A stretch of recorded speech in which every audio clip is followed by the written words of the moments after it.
ইয়াক শ্ৰেষ্ঠ কৰ্ম বুলি অভিহিত কৰিছে। ব্যাসদেৱে ভাগৱতত লিখিছে কৃতেয়ত ধ্যায়াত বিষ্ণু ত্ৰেতায়াম যজতে মখে দ্বাপৰে পৰিচাৰ্যম খলু তদ হৰি কীৰ্তনাৎ 12:3-52 দ্বাদশ স্কন্ধ 3য় অধ্যায় 52 নম্বৰ শ্লোক ভাগৱত অনুবাদ কৰিছে মহাপুৰুষ মাধৱদেৱে তেওঁৰ অনবদ্য গ্ৰন্থ নাম ঘোষা যুগ ধৰ্ম নিৰ্ণয় 399 পদযোগাত মাধৱ পুৰুষে লিখিছে সত্য যুগে ধ্যান ত্ৰেতা যুগে যজ্ঞ দ্বাপৰ যুগত পূজা কলিত হৰিৰ কীৰ্তন বিনাই আৰু নাহিকে পূজা। যুগ ধৰ্মৰ ফালৰ পৰা বিশেষভাৱে কলি যুগ আমি দৈনন্দিন জীৱনত যি তিনিটা কষ্ট তিনি ধৰণৰ কষ্ট ভোগ কৰি আছো আদি দৈবিক আদি ভৌতিক আৰু আধ্যাত্মিক। আদি দৈবিক সেইবিলাক কষ্ট বা তাপ যিবিলাক দৈৱ দুখত আমি পাওঁ যেনে হঠাৎ ভূমিকম্প আহিল আজি প্ৰায় 2 মাহ আগত ম্যানমাৰত ভূমিকম্পত প্ৰায় 1700 মানুহৰ মৃত্যু হৈছে। হঠাৎ বহুত গৰমত মানুহৰ মৃত্যু হৈছে হিমহা আহিল বৰষুণত বানপানী দৈৱবশত যিবিলাক সংঘাত বা কষ্ট আমি ভোগ কৰিবলগীয়া হৈছে শাস্ত্ৰই ইয়াক নামাকৰণ কৰিছে আদি দৈবিক তাপ। এটা হৈছে আদি ভৌতিক ভৌতিক শব্দটো ভূতৰ পৰা আহিছে ভূত ইয়াক প্ৰাণীক বুজাইছে। প্ৰাণীৰ পৰা যিবিলাক কষ্ট জীৱনত আমি পাইছো কুকুৰে কামুৰিলে মেকুৰী আঁচুৰিলে সাপে খুটিলে মানুহে মানুহক কষ্ট দিলে আজি প্ৰায় 1.5 মাহ 2 মাহ আগত আপোনালোকে সকলোৱে জানে কাশ্মীৰৰ পেহেলগামত পাকিস্তানী উগ্ৰবাদীয়ে প্ৰায় 27 জন নিৰপৰাধী লোকক গুলীয়াই হত্যা কৰিলে মানুহে মানুহক কষ্ট দিছে মৰাসকল মৰি গৈছে তাৰ কাৰণে আৰু বাকী সকলোৰ মনত কষ্ট বিভিন্নজনে আমি প্ৰাণীৰ পৰা যেতিয়া কষ্ট পাওঁ ভূতৰ পৰা যেতিয়া কষ্ট পাওঁ শাস্ত্ৰই ইয়াক নামাঙ্কিত কৰিছে আদি ভৌতিক তাপ। আৰু এটা হৈছে আধ্যাত্মিক আধ্যাত্মিক দুই ধৰণৰ অকমান ইকুটো কমাই দিব যোনে আছে আধ্যাত্মিক তাপ দুই ধৰণৰ এক হৈছে শাৰীৰিক আৰু এক হৈছে মানসিক। শাৰীৰিক বিভিন্ন শৰীৰৰ অংগ প্ৰত্যংগৰ অসুস্থতাৰ কাৰণে আমি কষ্ট ভোগ কৰিবলগীয়া হয়। আটাইতকৈ ডাঙৰ ঘটনাটো বৰ্তমান সময়ত হৈছে মানসিক তাপ। আপোনালোকে জানি আচৰিত হ'ব অকণমানি সন্তান এটাৰ পৰা বুলি বৃদ্ধ অৱস্থালৈ প্ৰায়বিলাক 99.9% মানুহ মানসিক চাপত ভুগি আছে টেনচন বুলি যাক কয়। সৰু ল'ৰা ছোৱালী খেলাৰ বয়স 2.5 বছৰ 3 বছৰ এতিয়া কিতাপৰ বোজা দি যা প্লে স্কুলত যা পঢ় কেৱল সৰুৰে পৰা পঢ় টেনচনত দি দিছে। কাৰোবাৰ ব্যক্তিগত সুখীয়া জীৱনৰ কিবা কথাৰ কাৰণে টেনচনত ভুগিছে কোনোবা পৰিয়াল কেন্দ্ৰিক কোনোবা সামাজিক বিভিন্ন কাৰণত আমি কম বেছি পৰিমাণে সকলো মানসিক তাপত আছো। আৰু এই তিনিওটা তাপৰ পৰা পৰিত্ৰাণ পাবলগীয়া তাপত্ৰয় উন্মূলন তিনিওটা তাপৰ পৰা পৰিত্ৰাণ পাব পৰা যদি কলিযুগত সহজ সৰল কিবা উপায় আছে আৰু যিটোৰ বিষয়ে শাস্ত্ৰৰ উত্তম দুখন গ্ৰন্থই কৈ গৈছে গীতা ভাগৱত সেয়া হৈছে কেৱল আৰু কেৱল কৃষ্ণৰ একান্ত শৰণ আৰু ভকতৰ সংগত বিষ্ণু আৰু বৈষ্ণৱৰ লীলাসমূহৰ শ্ৰৱণ কীৰ্তন। সেইকাৰণে যিসকলে উদ্যোগ লৈ এনেধৰণৰ অনুষ্ঠান অনুষ্ঠিত কৰে তেওঁলোক শ্ৰদ্ধাৰ পাত্ৰ সেৱাৰ যোগ্য। আমি পুনৰবাৰ সমস্ত সেৱকী শ্ৰীচৰণত আমাৰ শ্ৰদ্ধা মানে বৰ্তমান অসমত ভাগৱতৰ জোৱাৰ উঠিছে চাৰিওফালে কেৱল ভাগৱতৰ চৰ্চা বৰ ভাল কথা। প্ৰত্যক্ষভাৱে হোৱাৰ উপৰি সামাজিক মাধ্যমৰ দ্বাৰা ছচিয়েল মিডিয়াৰ দ্বাৰা ইউটিউব হওক ফেচবুক হওক ইনষ্টাগ্ৰাম হওক আমি প্ৰায়বিলাকে ভাগৱত শ্ৰৱণ কৰিছো। ডাঙৰ কথা হৈছে ব্যাসদেৱে পদ্মপুৰাণৰ 17 খণ্ডত এটা কথা লিখি গৈছে এত দস্মাৎ পৰম কিঞ্চিত মনশুদ্ধেন বিদ্যতে জন্মান্তৰে ভৱেৎ পুণ্যম তদা ভাগৱতম লভেৎ। পদ্মপুৰাণ 17 খণ্ড ভাগৱত মহাত্মা প্ৰথম অধ্যায় 12 নম্বৰ শ্লোক ব্যাসদেৱে কৈছে ভাগৱততকে শ্ৰেষ্ঠ গ্ৰন্থ ভাৱ শুদ্ধিকৰণৰ কাৰণে আন একো নাই। যদি আমাৰ মনৰ ভাৱ শুদ্ধ কৰিব লাগে তেতিয়াহ'লে উপায় এটাই দিছে সেইটো হৈছে ভাগৱতৰ শ্ৰৱণ কীৰ্তন আৰু আমি সকলোৱে কৰিছো। এতিয়া ঘটনা হল যেতিয়া ব্যাসদেৱে লিখি থৈ গৈছে ভাগৱত শুনিলে মনৰ ভাৱ শুদ্ধ হয় এতিয়া আমাৰ মনৰ ভাৱবিলাক সকলোৰে শুদ্ধ হ'ব লাগিছিল। আৰু যদি মনৰ ভাৱবিলাক শুদ্ধ হয় তেতিয়াহ'লে আমাৰ দ্বাৰা কোনো ধৰণৰ অপকৰ্ম সমাজত ঘটিব নালাগে। চোৰ ডকাইত হিংসা কাম ক্ৰোধ লোভ মোহ এইবিলাক একো থাকিব নালাগে যদি ভাগৱত শুনিছো। কিন্তু সমাজলৈ যদি আমি চাওঁ, আমাৰ নিজলৈ যদি আমি চাওঁ, তেতিয়া দেখা পাওঁ যে আমি এতিয়াও যদিও ভাগৱত শ্ৰৱণ কৰিছো, মনৰ ভাৱবিলাক শুদ্ধ কৰিব পৰা নাই। এতিয়া ব্যাসদেৱে মিছা কথা কৈ গল নেকি? ব্যাসদেৱ ভগৱানৰ অৱতাৰ। ব্যাসৰ নামে ঘূৰিলা সত্যমতীৰ বনপতি, দেখিলা প্ৰজা ভৰিলা অতি অল্পমতি, কৰিলা অনেক শাখা চাৰিও বেদৰ, আৰু পুৰাণ শাস্ত্ৰ নিৰ্মিলা বিস্তৰ। কিন্তু গুৰুজনাই লিখি লৈ গৈছে। গুৰুজনাও প্ৰভু ভগৱানৰ অৱতাৰ, ব্যাস প্ৰভু ভগৱানৰ অৱতাৰ। গতিকে তেওঁলোকে মিছা কথা কোৱা নাই। আমাৰ সমস্যাটো আছে, আমি শুনাত শুনিছো, কিন্তু তাৰ পৰা মনৰ ভাৱ শুদ্ধ হোৱা নাই। কাৰণ কি হব পাৰে? যেনেধৰণে শুনিব লাগে তেনেধৰণে শুনা নাই। এতিয়াও যদি আপোনালোকে প্ৰত্যক্ষ কৰে, এই মুহূৰ্তত যদি ইয়াত ভাগৱত চলি আছে, আপোনালোকৰ মাজৰে হয়তো 30%, 40% মানুহ এতিয়াও অন্য মনস্ক হৈ আছে ইয়াতে ভাগৱতৰ অনুষ্ঠানত, কিন্তু কি কৈ আছে? তেওঁলোকৰ কৰ্ণৰ ফুলাই ৰং ধৰি দি শুনোৱা নাই। কিয়? জন্মান্তৰে ভৱে পুণ্যম তথা ভাগৱতম লভে। বহু জন্মৰ পুণ্য সঞ্চিত হলেহে ভাগৱতৰ কথা শ্ৰৱণ কৰিব পাৰিব, নহলে ইয়াত থকাৰ পাছতো ভাগৱতৰ কথা কৰ্ণৰ ৰং ধৰি দি ভিতৰত প্ৰৱেশ কৰিব নোৱাৰে। আৰু সেইটো কেতিয়া সম্ভৱ হব? ভগৱান কৃষ্ণই অৰ্জুনক কৈছে গীতাত, শ্ৰদ্ধাৱান লব্ধতে জ্ঞানম তৎপৰে সংযতেন্দ্ৰিয়, জ্ঞানম লব্ধ পৰম শান্তি অচিৰেণ অধিগচ্ছতি। চতুৰ্থ অধ্যায় 39 নম্বৰ শ্লোক গীতাত। হে অৰ্জুন, যিজন শ্ৰদ্ধাৱান হব তেওঁহে জ্ঞান লাভ কৰিব পাৰিব। শ্ৰদ্ধা কেতিয়া আহিব? যেতিয়া ভাগৱতৰ মহাত্মা জানিব। ভাগৱতখন অধ্যয়ন কৰিলে নহব, ইয়াৰ মহাত্মাটো কি আছে, ভাগৱত কিহৰ কাৰণে ইমান প্ৰচাৰ হৈছে, কিহৰ কাৰণে ইমান মানুহে শ্ৰৱণ কৰিছে, কিবা এটা নিশ্চয় থাকিব। কি আছে ভাগৱত? ব্যাসদেৱে লিখিছে, যত্ৰ যত্ৰ ভাগৱতী বৰ্ত ভক্তি আদি কাম ব্ৰজেত, কথা শব্দম সমকৰণম তত্ৰিকম তৰুণয়ে।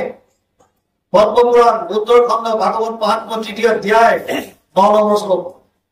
য'ত য'ত ভাগৱতৰ কথা হয় তালৈ 3টা বস্তু আগমন ঘটে, শ্ৰোতাৰ হৃদয়ত আহি স্থিত হয়, ভক্তি, জ্ঞান আৰু বৈৰাগ্য। যিমান শুনিব সিমান আপোনালোকৰ হৃদয়ত ভক্তি বস্তু বাঢ়িব, জ্ঞান বৃদ্ধি হব আৰু ভোগবাদৰ প্ৰতি বৈৰাগ্যৰ ভাৱ আহিব, যদি প্ৰকৃত শ্ৰোতা হিচাপে শ্ৰৱণ কৰে। ব্যাসদেৱে সেইকাৰণে কৈছে, কথা ভাগৱতস্যাপি নিত্যম ভৱতি যত শ্ৰীহে তাত গৃহম তীৰ্থ ৰূপম হি বাসতম পাৱনাসনম। পদ্মপুৰাণ উত্তৰখণ্ড ভাগৱত মহাত্মা 3য় অধ্যায় 29 নম্বৰ শ্লোক। তাত কৈছে, ভাগৱত কথা যিখন ঘৰত সদায় হয়, পুৱা গধূলি গুৰু সেৱা কৰাৰ পাছতে হওক বা যিকোনো সময়ত হওক, যদি অকণমানো সদায় ভাগৱতৰ অধ্যয়ন বা পাঠ কৰে, যিখন ঘৰত এইটো অভ্যাস আছে, সেই ঘৰখন তীৰ্থক্ষেত্ৰলৈ ৰূপান্তৰিত হব। কোনো তীৰ্থক্ষেত্ৰত যোৱাৰ প্ৰয়োজন নাই। ব্যাসদেৱে কৈছে, আপোনালোকৰ ঘৰত যদি জানি বা অজানিতে কিবা পাপ হৈছিল, সমস্ত পাপৰ পৰা পৰিত্ৰাণ পাব পাৰে। ভাগৱত সমস্ত শাস্ত্ৰৰ সাৰ। আমাৰ সনাতন ধৰ্মৰ মূল হৈছে বেদ, বেদৰ সাৰ ভাগ আছে বেদান্ত উপনিষদ লাষ্টৰ পাঠটো, আৰু ভাগৱত বেদান্তৰ সাৰ বুলি ব্যাসদেৱে লিখি থৈ গৈছে। সৰ্ব বেদান্ত সাৰম হি শ্ৰী ভাগৱতম ইষ্যতে য়স্য ৰসামৃত তৃপ্তস্য নানান্যত্ৰ ৰতি ক্বচিৎ। 12-13-15 দ্বাদশ স্কন্ধ 3 অধ্যায় 15 নম্বৰ শ্লোক ভাগৱত। অনুবাদ কৰিছে মহাত্মা মাধৱদেৱে, ঘোষা 18 নম্বৰ পঞ্চুকা। সমস্ত বেদান্ত সাৰ মহাভাগৱত শাস্ত্ৰ, ইহাৰ অমৃত ৰস পায়, পৰম সন্তোষে পান কৰিলে যিজনে তাৰ অন্যত্ৰ ৰসত ৰতি নাই। যদি সন্তুষ্ট মনে শ্ৰদ্ধা সহকাৰে যিখন সময়ত শুনে,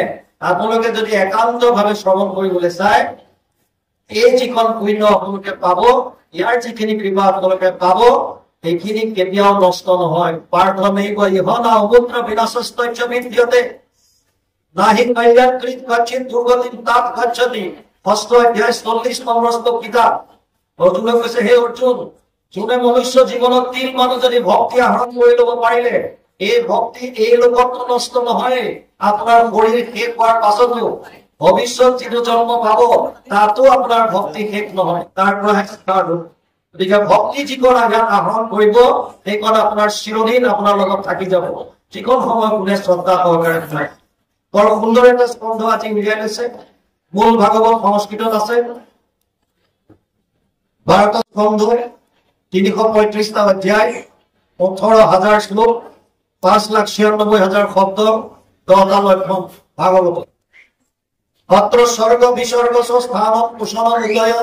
মনন্তৰ এসবলু কথা নিৰোধ মুক্তি আশ্ৰয় 2:1 দ্বিতীয় স্কন্ধ 10ম অধ্যায় প্ৰথম শ্লোক ভাগৱত তাত কৈছে স্বৰ্গ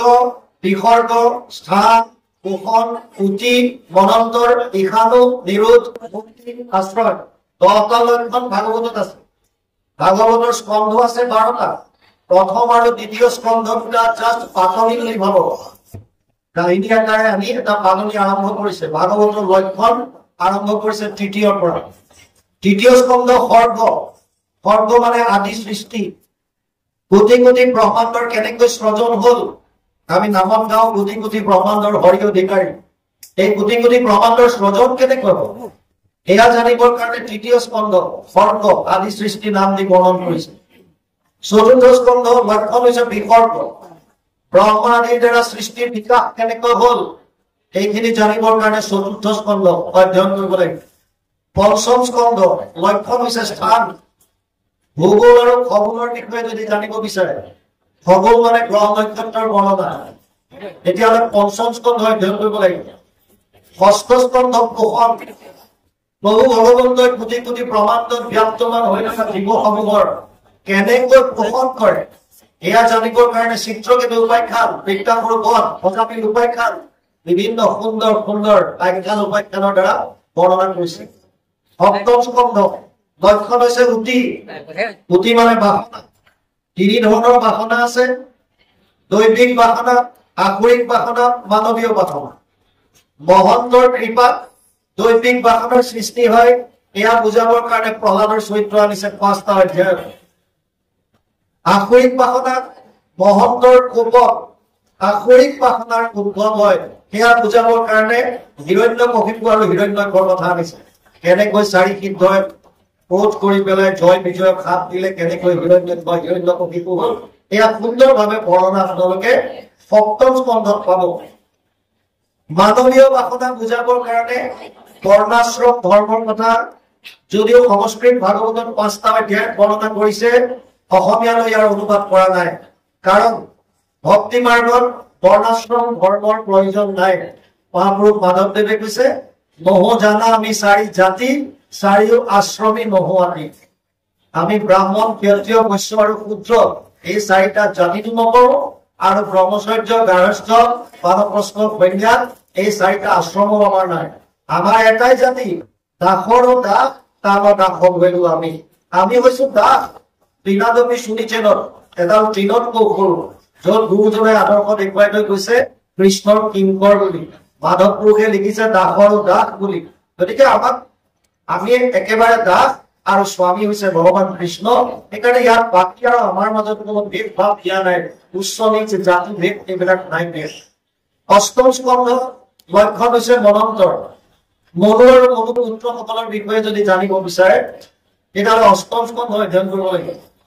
নৱম স্কন্ধ ইখান ৰুলাৰ মানে শাসনকৰ্তা ইহৰ পৰা ঈশ্বৰ হৈছে ঈশ্বৰ বুলি কোৱাৰ লগে লগে আমি ভগৱান বুলি ভাবো হয় এফালৰ পৰা চাবলৈ গ'লে ভগৱানো নোহোৱা নহয় কিন্তু ঈশ্বৰ শব্দৰ প্ৰকৃত অৰ্থ হৈছে শাসনকৰ্তা ৰুলাৰ সেইকাৰণে নৰৰ ঈশ্বৰ নৰেশ্বৰ বুলি কয় ৰজাক নৰেশ্বৰ বা নৰেশ বুলি কয় ৰজা নৰৰ ঈশ্বৰ বা নৰৰ ইক মানে ৰুলাৰ ঈশ্বৰ ভগৱান হৈ তেওঁ সকলোকে শাসন কৰিছে এতিয়া ইয়াত নৱম স্কন্ধ ভগৱান বিষ্ণু আৰু বৈষ্ণৱ সকলৰ বিষয়ে সুন্দৰভাৱে বৰ্ণনা আছে ৰজা মহাৰাজাৰ ৰাজবংশাৱলী চন্দ্ৰবংশ সূৰ্য বংশৰ যদি আপুনি বংশাৱলী চাব বিচাৰে ৰজা মহাৰাজাৰ বিষয়ে জানিব বিচাৰে তেতিয়া নৱম স্কন্ধ দশম স্কন্ধ লক্ষণ হৈছে নিৰোধ 335টা অধ্যায়ৰ 90টা অধ্যায় আছে দশম স্কন্ধত আটাইতকৈ ডাঙৰ স্কন্ধ ভাগৱতৰ হৃদয় প্ৰলয়ৰ সময়ত সমস্ত জীৱৰাশি যিজন প্ৰভু ভগৱন্তৰ উদৰত অৱৰুদ্ধ হৈ থাকে সেইজনৰ অৱতাৰৰ পৰা বিভিন্ন লীলা বৰ্ণন কৰিছে দশম স্কন্ধ একাদশ স্কন্ধ লক্ষণ হৈছে মুক্তি মুক্তি মানে মুকলাই দিয়া খুলি দিয়া বান্ধোনত যিসকল আছে সেইসকলক মুক্তিৰ প্ৰয়োজন যদি আপোনাৰ কোনো বান্ধোনে নাই তেতিয়াহ'লে মুক্তিৰ প্ৰয়োজন কি আৰু যদি বান্ধোন আছে কিহৰ বান্ধোন কেনেকৈ মুক্তি পাব এয়া জানিবৰ কাৰণে নিমি নৱসিদ্ধ সংবাদ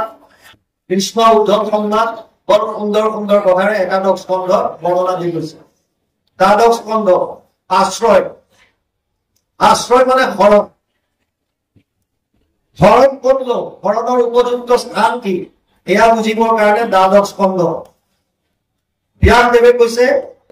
দশমৰ্থ বিশুদ্ধ্যাৰ্থম নবানিমিহ লক্ষণম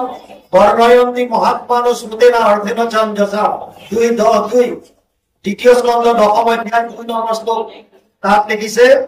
দশম লক্ষণটো শুদ্ধ ৰূপত প্ৰতিপন্ন কৰিবৰ কাৰণে বাকী 9টা লক্ষণ বৰ্ণনা কৰিছে এয়া হৈছে তুলিকে ভাগৱতত কি আছে ভাগৱত আৰম্ভ হৈছে নৈমিষাৰণ্যত 28,000 ঋষিমুনি এনেকৈ বহিছে ৰোমহৰ্ষণৰ পিতে পুত্ৰশ্ৰৱা পুতক ব্যাখ্যাৰ এখনত বহুৱাই দিছে 28,000 ঋষিৰ ভিতৰত যিজন কথামৃত ৰসস্বাদ কুশল সৌনক অপ্ৰবীণ কথামৃত পান কৰাত যিজন কুশল সেইজনৰ নাম দিছে সৌনক সৌনকে প্ৰশ্ন কৰিছে মুনিয়ে উত্তৰ দিছে আৰু এই প্ৰশ্নোত্তৰ হৈছে ভাগৱত মূল প্ৰশ্ন তন্ত্ৰ তন্ত্ৰ অঞ্জস আয়ুষ্মান ভৱতায়ত বিনিশ্চিতম পুংসাম একান্তত শ্ৰেয় তদ ন সংশিতুম অৰ্হসি 1:1 প্ৰথম স্কন্ধ প্ৰথম অধ্যায় 9 নম্বৰ শ্লোক ভাগৱত তাত কৈছে সৌনকে প্ৰশ্ন কৰিছে মুনিক কলি যুগৰ মানুহে কল্যাণ সাধনৰ অৰ্থে অৰ্থাৎ তিনটা তাপৰ পৰা পৰিত্ৰাণ পাবলৈ মায়াৰ পৰা উদ্ধাৰ হ'বলৈ পৰমানন্দ লাভ কৰিবলৈ পৰম গতি লাভ কৰিবলৈ বৈকুণ্ঠ ধামৰ যাবৰ কাৰণে কি কৰ্ম কৰা উচিত এটো হৈছে ভাগৱতৰ মূল প্ৰশ্ন আৰু তাৰ ওপৰত ভিত্তি কৰি ভাগৱত আগবাঢ়িছে বৰ্তমান চলি আছে কপিল দেৱহূতিৰ সংবাদ ভক্তিযোগ ইমান সময়ত আমাৰ সকলোৰে শ্ৰদ্ধাৰ অসমৰ বিশেষ ব্যাখ্যাকাৰ আমি যাৰ পৰা প্ৰথম অৱস্থাত ব্যাখ্যা শুনিছিলো বিশ্বনাথ চাৰিআলিৰ প্ৰথম ভাগৱত ব্যাখ্যাৰ অনুষ্ঠান আমাৰ বাপজনাই কব আমাৰ গাঁৱতে কৰা হৈছিলে 2001 নে 2003 আছিল আৰু তাৰ পাছত সেইটো অঞ্চলত পিছত ব্যাখ্যাৰ অনুষ্ঠানবিলাক আৰম্ভ হৈছে আৰু তাত আমাৰ বাপজনাই জগতখনীয়া বাপ আমাৰ সকলোৰে শ্ৰদ্ধাৰ তেখেতে আগবঢ়াইছিল তাত ব্যাখ্যা কৰি আমাক শুনাইছিল আমি তেতিয়া চাকৰিত আছিলো আৰু আহি শুনিছিলো তাৰপিছত আপোনালোকৰ আশীৰ্বাদ গুৰুজনাৰ কৃপা আৰু আমাৰ যিসকল গুৰুগা ব্যাখ্যাকাৰ আগৰ আমাৰ শ্ৰেষ্ঠ আছে এইসকলৰ কৃপাত আমিও অকমান কৃষ্ণৰ কথা ক'বৰ কাৰণে আগবাঢ়ি আহিছো ভক্তিযোগ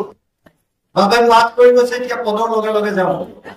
মৈত্ৰেয় বলন্ত এহি মাতৃৰ সুন্দৰ বাণী শুনি প্ৰভু কপিলেশ্বৰ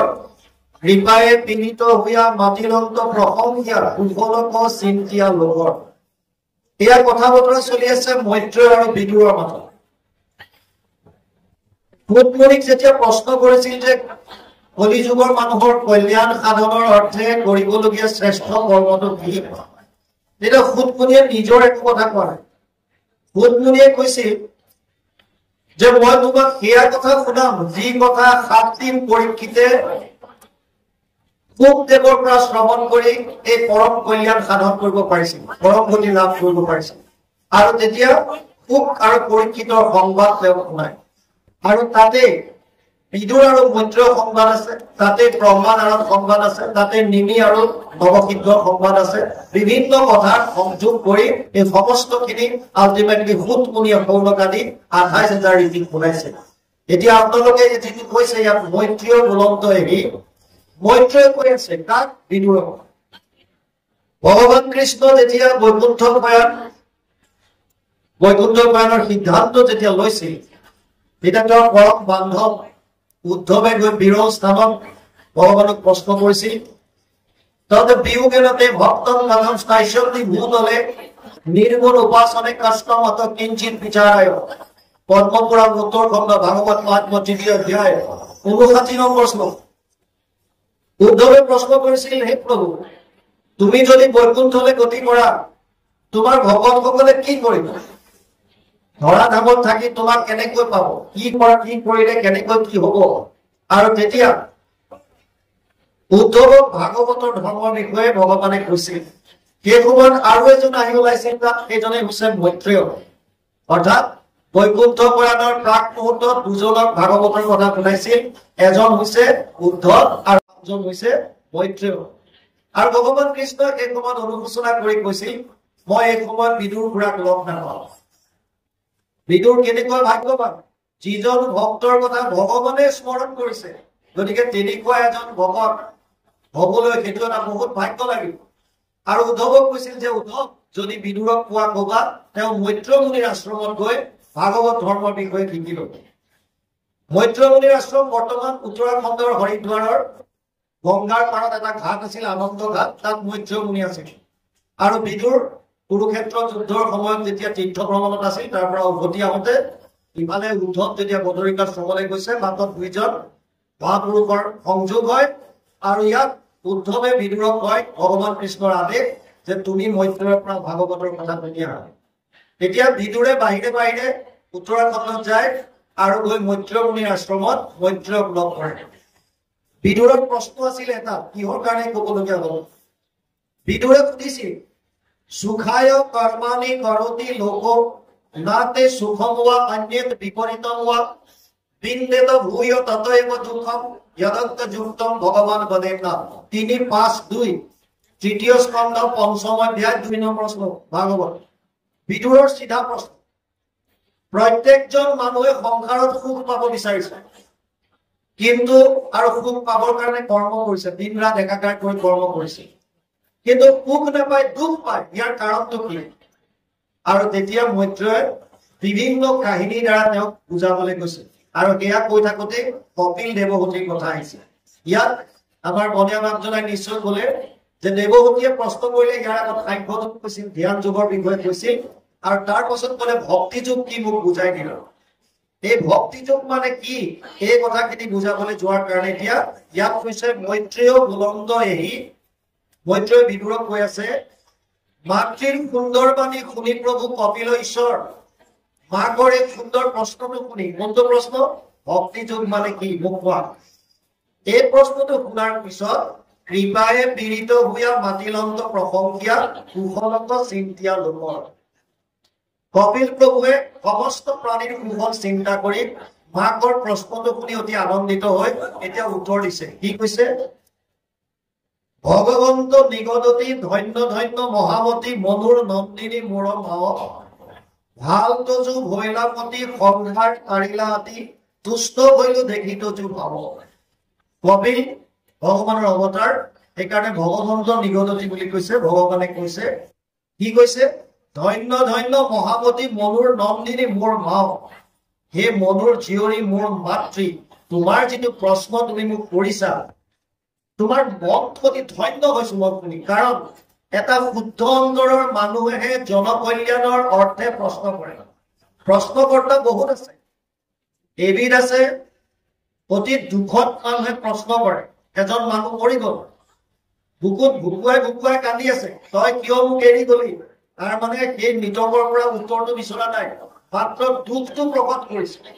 এইটো হৈছে দুখত কৰা প্ৰশ্ন। এবিধ আছে ক্ৰোধত কৰে প্ৰশ্ন। যেতিয়া খং উঠে তেতিয়া মানুহে প্ৰশ্ন কৰে, তই মোক কি কৰিব পাৰ? তাৰ মানে এইটো সুধিব বিচৰা নাই যে তই মোক ঘোচা মাৰি দাঁতকেইটা ভাঙি দিম বুলি কওঁ, এইটো বিচৰা নাই, মাত্ৰ প্ৰশ্ন কৰিছে ক্ৰোধত। এবিধ আছে নিজৰ প্ৰেজেন্সটো দিব বিচাৰে, উপস্থিতি। কি কৈ আছে কথা, কি পাঠ চলি আছে তাৰ লগত কোনো সংগতি নাই। এবাৰ স্বামী বিবেকানন্দক এজনে প্ৰশ্ন কৰিছে, কবিৰ দাসে কিয় দাড়ি ৰাখিছিল? কবিৰ দাসে দাড়ি কিয় ৰাখিছিল এইটো প্ৰশ্ন কৰিছিল স্বামী বিবেকানন্দক। বিবেকানন্দই উত্তৰ দিছিল যে কবিৰ দাসে এইকাৰণেই দাড়ি ৰাখিছিল, যদি তেওঁ দাড়ি নাৰাখিলেহেঁতেন তেতিয়াহ'লে আজি হয়তো আপুনি প্ৰশ্ন কৰিলেহেঁতেন কবিৰ দাসে কিয় দাড়ি ৰখা নাছিল, সেইকাৰণে তেওঁ দাড়ি ৰাখিছিল। তাৰ মানে কিছুমান কোনো লিংক নাই, মাত্ৰ নিজৰ উপস্থিতিটো দেখুৱাব বিচাৰিছে। এচাম মানুহ আছে তেওঁলোকে ভাবে যে এই বাপজনে বিৰাট টপৰ টপৰ হৈ আছে, এনেকুৱা এটা টান প্ৰশ্ন কৰো যাতে তেওঁ জ্ঞান কৰিব পাৰো, ইয়াক বহাই থৈ দিব। সেই বুলি অকণমান ইটিকিনমূলক হওক বা ছাপ্ৰেছ কৰিবৰ কাৰণে বিভিন্ন ধৰণৰ প্ৰশ্নৰ অৱতাৰণা কৰে। কিন্তু যিজন পঞ্চম প্ৰশ্নকৰ্তা সেইজন এনেকুৱা হয় যিজনে যিটো বিষয় চলি আছে সেই বিষয়ৰ লগত সংগতি ৰাখি সমস্ত লোকৰ কাৰণে প্ৰশ্নটো উত্থাপন কৰে যাতে সেই প্ৰশ্নটোৰ উত্তৰ দিওঁতে মোৰ লগতে সকলোৰে যাতে উপকৃত হয় ইয়াত দেৱহূতিয়ে যিটো প্ৰশ্ন কৰিছে ভক্তি যোগ মানে কি ইয়াত দেৱহূতিৰ লগতে সমস্ত মানৱ জাতিৰ কল্যাণ সাধন হৈছে সেইকাৰণে কপিলে কৈছে তোমাৰ মতিটো মনটো অতি ধন্য ধন্য ধন্য মহামতী আলটো যুগ ভৈলামতী সংসাৰ তাৰিলা অতি তুষ্ট হইল দেখিলো তো ভাৱ এতিয়া ভক্তিৰ কথা কৈছে শুনিও ভাবি নিয়াবে প্ৰশ্নৰ উত্তৰ কহো ভক্তি কোনো বহুবিধ নয় কিন্তু পুৰুষৰ ফল সংকল্পৰ অনুসাৰে ভক্তি নানা মতে ভেদ হয় কপিলে কৈছে হে মা ভক্তি বহুবিধ নহয় ভক্তি এবিধেই ডাঙৰ কথা ভক্তি মানে কি আমি ৰাতিপুৱা গধূলি যে গুৰু গৃহত সোমাই চাকি বন্তি জ্বলাই শৰণ ভজনৰ কামখিনি কৰো বা ঘোষাই পাতি গাও এয়াই ভক্তি নেকি বা আমি যে এনেকৈ নাম গালো শ্ৰৱণ কৰিলো এয়াই ভক্তি নেকি নে ভক্তি মানে বেলেগ কিবা নাৰদে কৈছে ভক্তিৰ সংজ্ঞা বৰ সুন্দৰকে শাস্মিন পৰম প্ৰেম অমৃত স্বৰূপাস ভক্তি মানে পৰম প্ৰেম অমৃত স্বৰূপ প্ৰেম মানে ভাল পোৱা ভক্তি শব্দটোৰ অৰ্থ হৈছে ভাল পোৱা আপুনি ভাল পাব লাগিব যাক ভাল পায় মই মোৰ মাক ভাল পাওঁ মাতৃভক্তি মই দেউতাক ভাল পাওঁ পিতৃভক্তি মই গুৰুজনক ভাল পাওঁ গুৰু ভক্তি মই দেশখনক ভাল পাওঁ দেশ ভক্তি তেনেকৈ মই কৃষ্ণক ভাল পাওঁ এইটো হৈছে কৃষ্ণ ভক্তি ভাল পাব লাগিব আপুনি কেৱল নীতি নিয়ম পালন কৰি থাকি যদি কৃষ্ণক ভালে নাপায় কৃষ্ণৰ প্ৰতি যদি প্ৰেমেই নাই তেতিয়াহ'লে ভক্তি হ'ব নোৱাৰে এতিয়া গতিকে ভক্তি মানে প্ৰেম প্ৰেম বুলি বুজক প্ৰেম ভাল পোৱা গতিকে ভাল পোৱাটো ক'ৰ পৰা আহিব আপোনাৰ ভাৱৰ পৰা সেইকাৰণে তিনিটা মাৰ্গ যি দিছে প্ৰথমতে আকৌ বুজক উদ্ধৱৰ প্ৰশ্ন আছিল যে তুমি বৈকুণ্ঠলৈ গ'লে তোমাৰ ভক্তসকলে তোমাক কেনেকৈ পাব তেতিয়া ভগৱান কৃষ্ণই কৈছে যোগত ত্ৰয়োময়ী প্ৰোক্তা নৰনম শ্ৰেয় বিদিচ্ছয় জ্ঞানম কৰ্মম চ ভক্তিম চ ন উপায় অন্য অস্তি কুত্ৰাচিত 11:20 একাদশ স্কন্ধ 20 অধ্যায় 6 নম্বৰ শ্লোক ভাগৱত তাত কৈছিল হে উদ্ধৱ মোক পাবৰ কাৰণে তিনিটা মাৰ্গ আছে এটা হৈছে কৰ্ম মাৰ্গ এটা হৈছে জ্ঞান মাৰ্গ আৰু এটা হৈছে ভক্তি মাৰ্গ ইয়াৰ বাহিৰে আৰু বেলেগ একো নাই কৰ্ম মাৰ্গ য'ত যাগ যজ্ঞ পূজা পাতল ইন্দ্ৰিয়ৰ কৰ্ম প্ৰধান যিবিলাক সেইবিলাক হৈছে কৰ্ম মাৰ্গ জ্ঞান মাৰ্গত নিৰ্গুণ নিৰাকাৰ ব্ৰহ্মক ধ্যান ধাৰণা সমাধিৰ দ্বাৰা বহুত দিন তপ কৰি পেলাই দেশত যেতিয়া সমাধিত ব্ৰহ্মক সাক্ষাৎ কৰি পৰম জ্ঞান লাভ কৰি মনৰ অজ্ঞানতা যেতিয়া দূৰ কৰে সেইটো জ্ঞান মাৰ্গ আৰু ভক্তি মাৰ্গৰ মূল হৈছে ভাৱ ভাৱটো যেতিয়ালৈকে শুদ্ধ নহব ভক্তি মাৰ্গত খেলি মেলি আছে সেইকাৰণে এতিয়া কৈছে যে ভক্তি কৰিলো তাক যদিও ভক্তিৰ কোনো বেলেগ ভেদ নাই ভক্তি এবিধেই কিন্তু মানুহৰ ভাৱৰ ওপৰত ভিত্তি কৰি ভক্তিক বিভিন্ন ধৰণে ভাগ কৰিছে এতিয়া ডাঙৰ কথা হৈছে মানুহৰ মনলৈ ভাৱ ক'ৰ পৰা আহে সেইটো বুজি লওক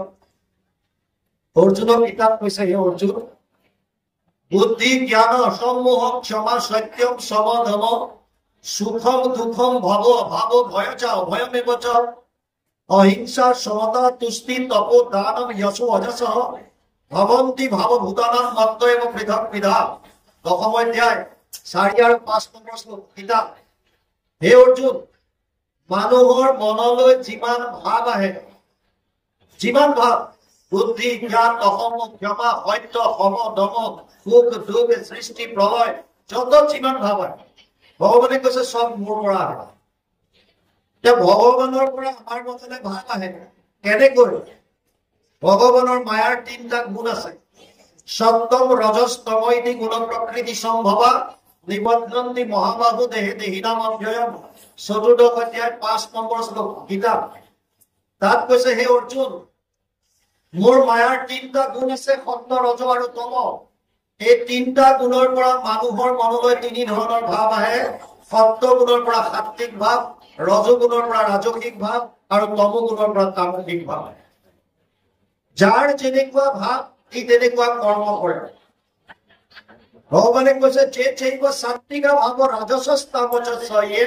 ভক্ত এবেতি তান বিধি নাদ হম তেষু তে মহি। 7ম অধ্যায় 12 নম্বৰ শ্লোক গীতা। সাত্বিক ভাৱে হোক, ৰাজসিক ভাৱে হোক, তামসিক ভাৱে হোক, তিনিওটা ভাৱ ভগৱান কৃষ্ণৰ তিনি গুণৰ পৰা আমাৰ মনলৈ আহে। আৰু আমিও এই তিনিটা ভাৱৰ ওপৰত ভিত্তি কৰিয়ে ভগৱানৰ ওচৰত ভক্তি কৰিছো। এইকাৰণে ভক্তিক ভাৱৰ ওপৰত ভিত্তি কৰি প্ৰথমতে তিনিটা ভাগত ভাগ কৰিছে। কি? প্ৰথমতে ভক্তিৰ দুটা ভাগ, এটা নিষ্কাম, সেইটো ইয়াত বাদেই দিয়ক, ইয়াত আমি সকামৰ কথা পাতি আছো। নিষ্কাম ভক্তিটো বেলেগ। এতিয়া যিখিনি আমি আলোচনা কৰিম এয়া সকাম ভক্তি, নিষ্কামটো পিছত কৰো। সকাম ভক্তিক প্ৰথমতে তিনিটা ভাগ কৰিছে, সাত্বিক, ৰাজসিক, তামসিক, তিনিটা ভাগ। বস ইমানেই প্ৰথমতে বুজো, ভক্তিৰ তিনিটা ভাগ, সাত্বিক ভক্তি, ৰাজসিক ভক্তি, তামসিক ভক্তি। কিহৰ ওপৰত ডিপেণ্ড হৈছে? আমাৰ মনৰ ভাৱৰ ওপৰত। এতিয়া ইয়াত কৈছে কোনেও ভাবিনি আমি প্ৰশ্নৰ উত্তৰ কহো, ভক্তি কোনো বহুবিধ নহয়। ভক্তি বহুবিধ নহয়, কিন্তু পুৰুষৰ ফল সংকল্পৰ অনুসাৰে ভক্তি নানামতে ভেদ হয়। এতিয়া প্ৰথম কৈছে পৰক মাৰিবে প্ৰতি মনত সংকল্প কৰে, দম্ভ বা মৎসৰ আদি কয়, এই মতে ভক্তিমূল কৰিলে তামস হয়, ক্ৰোধ ভেদ তিনিতে আচৰণ। প্ৰথম ভক্তিটো কৈছে তামসিক ভক্তিৰ কথা। তামসিক ভক্তি কোনটো? ভক্তি কৰিছে, ভগৱানক আৰাধনা কৰিছে, মনত ভাৱ কি? পৰক মাৰিবে প্ৰতি, হে প্ৰভু কৃপা কৰা, সি মোক বৰ বেয়াকে কলে, ৰাতি যাতে তাক বগৰাব পাৰো। বুজি পাইছে? ভক্তিটো কৰিছে, ভগৱানকে প্ৰাৰ্থনা কৰিছে, প্ৰভু কৃপা কৰিবা, তাক মানে মই আজি ৰাতি গিৰাম, গতিকে তুমি কৃপা কৰা। ভক্তি কৰিছে। আনটো হৈছে দম্ভ। আচ্ছা, দম্ভ আৰু অহংকাৰৰ মাজত পাৰ্থক্য এটা আছে, এইটো বুজি লব। অহংকাৰটো হৈছে আপোনাৰ যিখিনি বস্তু আছে সেইখিনি আপুনি প্ৰকাশ কৰা, য'তে ত'তে কৈ ফুৰা, সেইটো হৈছে অহংকাৰ। আপোনাৰ আছে, আপুনি য'তে ত'তে ফুটাই আছে, সেইটো হৈছে অহংকাৰ। দম্ভটো হৈছে সিমান পৰ্যায়ৰ নাই যিটো লেভেলত আপুনি ফুটাইছে। বুজি পাইছেনে? আপোনাৰ সিমানটো নাই যিটো লেভেলত আপুনি মানুহৰ আগত ফুটাই, সেইটো হৈছে দম্ভ। তাৰমানে আমাৰ যে কয় দম্ভালি কৰা। তই কেতিয়া আহিলি এক শৰণত? গুৰুজনা ধৰ্ম কেতিয়াবা কৰিছ? বোলে বাপ মই আজি 5 বছৰ মানে হৈছে এক শৰণত অহা। মই 20 বছৰৰ পৰা এক শৰণত আছো, সেইটো দম্ভ। মই তেতিয়াৰ পৰা কৰি আছো, কিন্তু কৰি আছা কি? তুমি এক শৰণতো ফুটাই আছা, হয়, এক শৰণত আছা নে নাই? সেই বস্তু নথকাকে যিজনে ফুটাই আছে, এইটো দম্ভ। মৎসৰটো হৈছে বেলেগৰ প্ৰতি ঈৰ্ষা ভাৱটো বা বেলেগৰ সুখটো দেখিব নোৱাৰা। যেতিয়া বেলেগৰ সুখটো নিবিচাৰে বা আনন্দ দেখিলে মনত বেয়া পায়, ভগৱানৰ ওচৰত প্ৰাৰ্থনা কৰে যে ইয়াৰ যাতে এইটো নহওক বা এনেকুৱা নহওক, সি যাতে কৰিব নোৱাৰে, এই ভাৱটোৱে যেতিয়া ভক্তি কৰে। এজনে এবাৰ ভগৱানৰ ওচৰত প্ৰাৰ্থনা কৰিছিল, বহুদিন ভগৱান সন্তুষ্ট হৈ তাক কলে, হে বৎস, তুমি মোক ইমান একান্তভাৱে তপস্যা কৰিছা, মোক চিন্তন কৰিছা, মই তোমাৰ ভক্তিত সন্তুষ্ট হলো, কোৱা তোমাক কি লাগে বৰ দিম। কিন্তু তুমি যিটো বিচাৰিবা, তোমাৰ কাষত যিটো বন্ধু আছে সি বাবু পাই যাব। ইয়াৰ চিন্তা লাগিলে, মই যদি 10 লাখ টকা বিচাৰো, মোৰ বন্ধুটোৱে ফ্ৰীতে 20 লাখ পাব। মই যদি এটা ফ্লেট বিচাৰো, কিন্তু 2টা ফ্লেট ফ্ৰীতে পাব। ইয়াৰ চিন্তাটো নিজে কিমান পাম এইটোত নাই, তাৰ বন্ধুটোৱে যে ডাবল পাব এইটো দি ফচি আছে।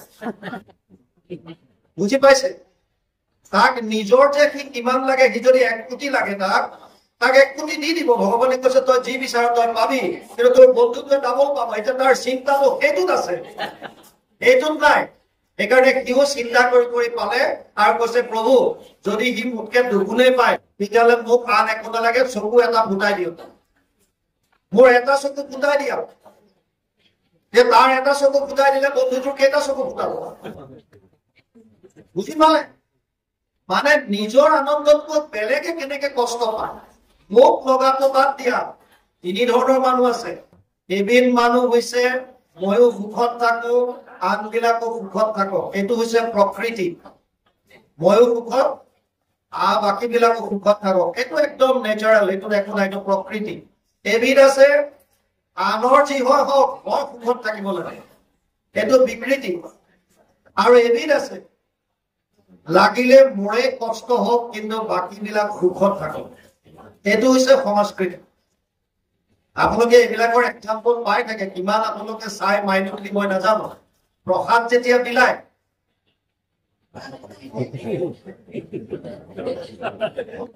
প্ৰসাদ বিলালে আপুনি চাব কেতিয়াবা কোনোবাই ক'ব অ বাবু আমাৰ এওঁলোক অহা নাই দে তিনিখন পাত এইফালে দি যোৱা বাকী ভকত যি হয় হৈ থাকক মোৰ তিনিখন দি যোৱা বাকী কোনোবাই পায় নাপায় এইটো পিছৰ আৰু কোনোবাই ক'ব যে অ বাবু নালাগে মোৰ ঘৰ হৈ নালাগে এইখন লৈ যাওক এইজন মানুহ আছে ভকত দি দিওঁ কিয় সংস্কৃতি এয়া হৈছে সংস্কৃতি এই মৎসৰ ভাৱ আৰু দম্ভ ভাৱ আৰু বেলেগৰ প্ৰতি হিংসা এই তিনিটা ভাৱ মনত লৈ যদি কৃষ্ণক ভক্তি কৰিছে তেতিয়াহ'লে যদিও তেওঁ ভক্তি কৰিছে এনে ধৰণৰ ভক্তিক সকাম ভক্তিৰ তামসিক ভক্তি বুলি কৈছে তামসিক ভক্তিৰ তিনিটা ভাগ আছে প্ৰথমতে সকাম ভক্তিক তিনিটা ভাগ কৰিলে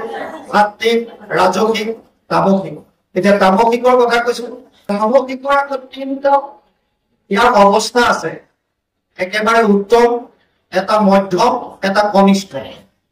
তামসিক ভক্তিৰ তিনিটা অৱস্থা উত্তম মধ্যম কনিষ্ঠ ইয়াৰ পৰম মাৰিবে প্ৰতি মনত সংকল্প কৰে তামসিক ভক্তিৰো একেবাৰে নিকৃষ্টতম কনিষ্ঠতম অতি নিষ্ঠু এইটো হৈছে বেলেগৰ প্ৰতি হিংসা ভাৱ বুজিলে দ্বিতীয়টো হৈছে মৎসৰ ভাৱ মৎসৰ আৰু তৃতীয়টো অকমান উত্তম হৈছে দম্ভ এইটো বেলেগৰ একো অন্যায় হোৱা নাই দম্ভ গতিকে তিনিটা ভাগ কৰিছে এতিয়া আকৌ তিনিওটাৰে তামসিকৰ তিনিটা ভাগৰ তিনিওটাতে সাধন প্ৰক্ৰিয়া নৱবিধকৈ আছে প্ৰহ্লাদে কৈছে শ্ৰৱণম কীৰ্তনম বিষ্ণু স্মৰণম পাদসেৱনম অৰ্চনম বন্দনম দাস্যম সাক্ষ্য আত্মনিবেদনম নৱবিধ ভক্তি ৭-৫-২৩ সপ্তম স্কন্ধ পঞ্চম অধ্যায় ২৩ নম্বৰ শ্লোক ভাগৱত তাত কৈছে শ্ৰৱণম কীৰ্তনম কীৰ্তন স্মৰণ পাদসেৱন অৰ্চন বন্দন সাক্ষ্য আত্মনিবেদন এই পদক্ষেপৰ আটাইখিনি মিলাই নৱবিধ যি ভক্তি কৈছে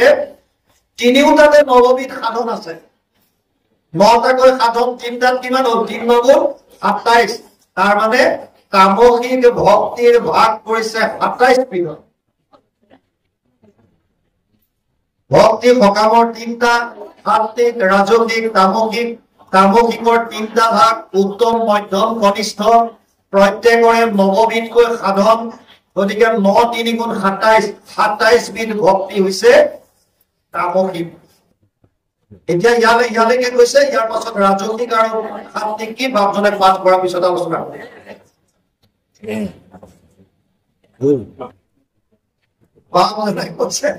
কাহিনীটো পুৰা কৰি দিয়ক আচ্ছা চাওক সেইজনে বিচাৰি আছিলে ক'লে যে এটা চকু ফুটাই দিয়ক তেতিয়া সিজনৰ কি হব দুটা চকু ফুটিব তাৰপিছত তেওঁ ভগৱানক ক'লে যে মোৰ ড্ৰয়িং ৰুমত এটা প্ৰকাণ্ড দ কাঠ এটা বনাই দিয়া যেতিয়া তেওঁৰ ড্ৰয়িং ৰুমত এটা প্ৰকাণ্ড দ কাঠ হব তেতিয়া ইজনৰ বন্ধুজনৰ ড্ৰয়িং ৰুমত কেইটা কাঠ হব দুটা তাৰমানে ইটো অকমান কেৰাকৈ ইফালে সিফালে চাই মেলি পাৰ হব সেইজনটো অন্ধ গতিকে তাত সোমাই মৰিব তাৰ মানে বেলেগৰ কেতিয়াও সুখ নিবিচৰা এইটো হৈছে তামসিক ভক্তিৰ অনিষ্টতম ইয়ালৈকে গৈছে কৃষ্ণ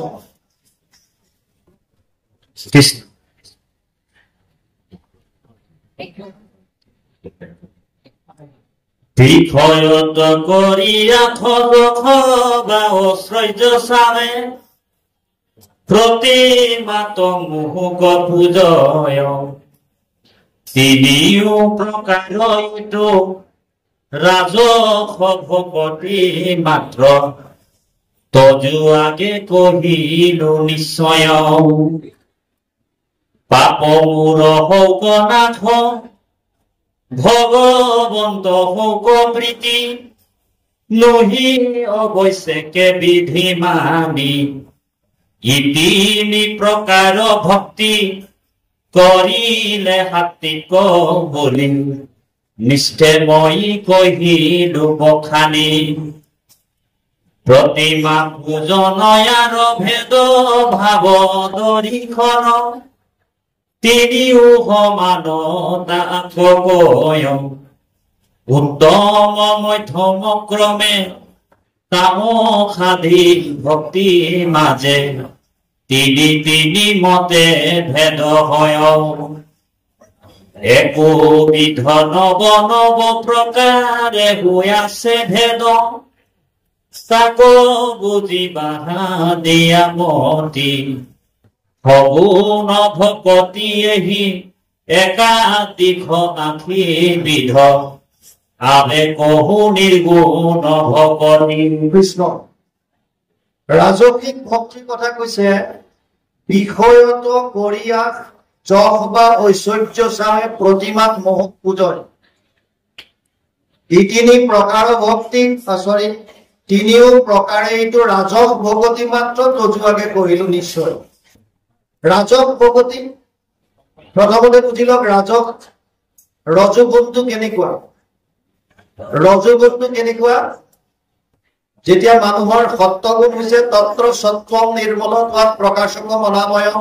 সুখ সংগেন বদনানি জ্ঞান সংগেন চালক 14 অধ্যায় 6 নম্বৰ শ্লোকত কৈছে সাত্বিক গুণটো নিৰ্মল প্ৰকাশময় এই সুখৰ লগত আৰু জ্ঞানৰ লগত আত্মাক বান্ধে ৰজগুণটো ৰজ ই তৃষ্ণা বঢ়ায় মানুহৰ যশ বা ঐশ্বৰ্য নেম এণ্ড ফেম এইবিলাক বস্তু মানুহে বিচাৰে মোক মানুহে জয় জয়কাৰ কৰক মোক বোলে মানুহে এখন স্পেচিয়েল চেয়াৰ দিয়ক মোৰ কাৰণে গামোচা এখন বেলেগ হওক মোক অলপ মানুহে বেলেগ ধৰণে ট্ৰিট কৰক মই চবৰ লগত সমানে নবহো মোৰখন চেয়াৰ এখন বেলেগ হওক এই যে ভাৱবিলাক যাৰ আহে এইবিলাক ৰাজসিক যোনে নিজৰ যশস্যা বিচাৰে নেম এণ্ড ফেম বিচাৰে গতিকে ৰজগুণটোৱে যাক যৱকতাত তৃষ্ণা বৃদ্ধি হয় আৰু লাগে ভোগবানৰ প্ৰতি আকৃষ্ট হয় এয়া ৰজগুণৰ প্ৰভাৱ সেইকাৰণে ইয়াত কৈছে বিষয়ত কৰি আশা ভগৱানক প্ৰাৰ্থনা কৰে কিন্তু কি বিচাৰে বিষয় কোনবিলাক 5টা জ্ঞানেন্দ্ৰিয়ৰ 5 ধৰণৰ বিষয় আছে 5টা জ্ঞানেন্দ্ৰিয় হৈছে শ্ৰোত্ৰ নেত্ৰ জিহ্বা ঘ্ৰাণ আৰু চৰ্ম এয়া হৈছে 5টা জ্ঞানেন্দ্ৰিয় 5টা জ্ঞানেন্দ্ৰিয়ৰ 5টা বিষয় হৈছে ৰূপ ৰস গন্ধ স্পৰ্শ আৰু শব্দ আমি যিমান কৰ্ম কৰো আলটিমেটলি প্ৰত্যেকটো কৰ্ম গৈ এই 5টা বিষয়তে গৈ ঠিকাপি লৈ যিকোনো কৰ্ম ইয়াৰ কাৰণে কৰি আছে হয়তো ৰূপ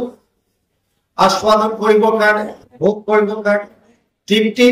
জিভাৰ সন্তুষ্টিৰ কাৰণে কিবা ভাল শুনিবৰ কাৰণে কিবা শুনিবৰ কাৰণে কিবা স্পৰ্শ কৰিবৰ কাৰণে এই 5টা বিষয়ৰ কাৰণে আমি দিন ৰাত একাকাৰ কৰি আছো এই 5টা বিষয় মানে কেৱল ভোগ যিবিলাকে মেটেৰিয়েলিষ্টিক বা ভোগবাদী হয় তেওঁলোকে বস্তু বিচাৰে অৰ্থাৰ্থী ভগত বুলি কৈছে চতুৰ্বিধা ভজন্তে মাম জনা সুকৃতিন অৰ্জুন আৰ্ত জিজ্ঞাসু অৰ্থাৰ্থী জ্ঞানীচ ভগতন সব 7ম অধ্যায় 15 নম্বৰ শ্লোক গীতা অৰ্জুনক কৈছে হে অৰ্জুন 4 ধৰণৰ মানুহে মোক ভক্তি কৰে তাৰ এবিধ হৈছে আৰ্ত বিপদত পৰি নাম লয় এবিধ হৈছে জিজ্ঞাসু যাৰ জানিবলৈ ইচ্ছা মই কোন ক'ৰ পৰা আহিলো মই কি কৰা উচিত মই কলে যাম সেইকাৰণে ভগৱান কৃষ্ণৰ ওচৰত যায় কাৰণ সৰ্বজ্ঞ এজনে আছে এজন হৈছে ভগৱান কৃষ্ণ বাকি যিমান আছে হয়তো অজ্ঞ নহলে অল্পজ্ঞ সৰ্বজ্ঞ এজন হৈছে কৃষ্ণ কিয় সৰ্বজ্ঞ কাৰণ তেওঁ সকলোতে ব্যক্তমান হৈ আছে অন্তৰ্যামী ৰূপে সকলোৰে হৃদয়ত আছে তেওঁ সমস্তৰে কথা জানে সেইকাৰণে তেওঁ সৰ্বজ্ঞ গতিকে মই মোৰ বিষয়ে জানিবলৈ হলো কৃষ্ণৰ চৰণতে শৰণ ল'ব লাগিব সেইকাৰণে সেই সকলক কৈছে জিজ্ঞাসু যাৰ জানিবলৈ ইচ্ছা এবিধ হৈছে অৰ্থাৰ্থী ধ্ৰুৱৰ যিবিলাকে কেৱল কামনা বাসনালৈ ভগৱানৰ ওচৰত যায় কামনা বাসনা যদিও আমাৰ মূল ভক্তিৰ মূল বস্তুটো হৈছে নিষ্কাম ভূতমুনিক যেতিয়া সুধিছিল যে কলিযুগৰ মানুহৰ কল্যাণ সাধনৰ মূল কৰ্মটো কি তেতিয়া ভূতমুনিয়ে প্ৰথমে কৈছিল সবে পুংসম পৰধৰ্ম যত ভক্তিৰ অধুক্ষজে অহেতুকি অপ্ৰতিহত যেন আত্মা সমসিততি 1, 2, 6 প্ৰথম স্কন্ধ 2 অধ্যায় 6 নম্বৰ শ্লোক ভাগৱত তাত কৈছিল যে কলি যুগৰ মানুহৰ কল্যাণ সাধনৰ অৰ্থে কৰিবলগীয়া শ্ৰেষ্ঠ কৰ্ম কেৱল আৰু কেৱল কৃষ্ণত একান্ত ভক্তি কিন্তু শৰ্ত দুটা বান্ধি দিছিল কি প্ৰথমটো কৈছে অহেতুকি মানে হেতু থাকিব নোৱাৰিব নিষ্কাম আৰু দ্বিতীয়টো অপ্ৰতিহত মানে নিৰন্তৰ কোনো ব্ৰেক নোহোৱা মাজত কোনো ধৰণৰ অন্তৰবিহীন নিৰন্তৰ সেইকাৰণে অধ্যায়ৰ শেষত আমি গাওঁ নিৰন্তৰে ডাকি বোলা হৰি হৰি নিৰন্তৰে ডাকি বোলা ৰাম ৰাম এই নিৰন্তৰ মানে কণ্টিনিউ এই দুটা শৰ্ত দিছিল কিন্তু আমি যিবিলাক ৰাজসিক ভক্তিত আছো তেওঁলোকে কেৱল বিচাৰে এজন মানুহ ৰাতিপুৱা খোজ কাঢ়িবৰ কাৰণে ঘৰৰ পৰা ওলাইছে গেটখন খুলিছেহে মাত্ৰ কোলা বেগ এটা দেখা পালে গেটৰ সন্মুখত চেইনডাল লাহেকৈ খুলি চাইছে পইচাৰে ভৰি আছে সব 500 টকীয়া নোট লগে লগে মানে কিফালে চালে কোনো নাই পতাপত বেগটো আনিলে আৰু ভিতৰত ৰাখি দুৱাৰ সব বাৰী কৰ্ণা চৰ্ণা টানি মানুহগৰাকীক মাতিলে উঠি অহা পতাপত বিচনাৰ পৰা উঠি আহিছে আৰু বিচনাত গোটেই নোট ঢালি দি ভৰ্তি কৰাত লাগিল ইমান ওলা 99,500 99,500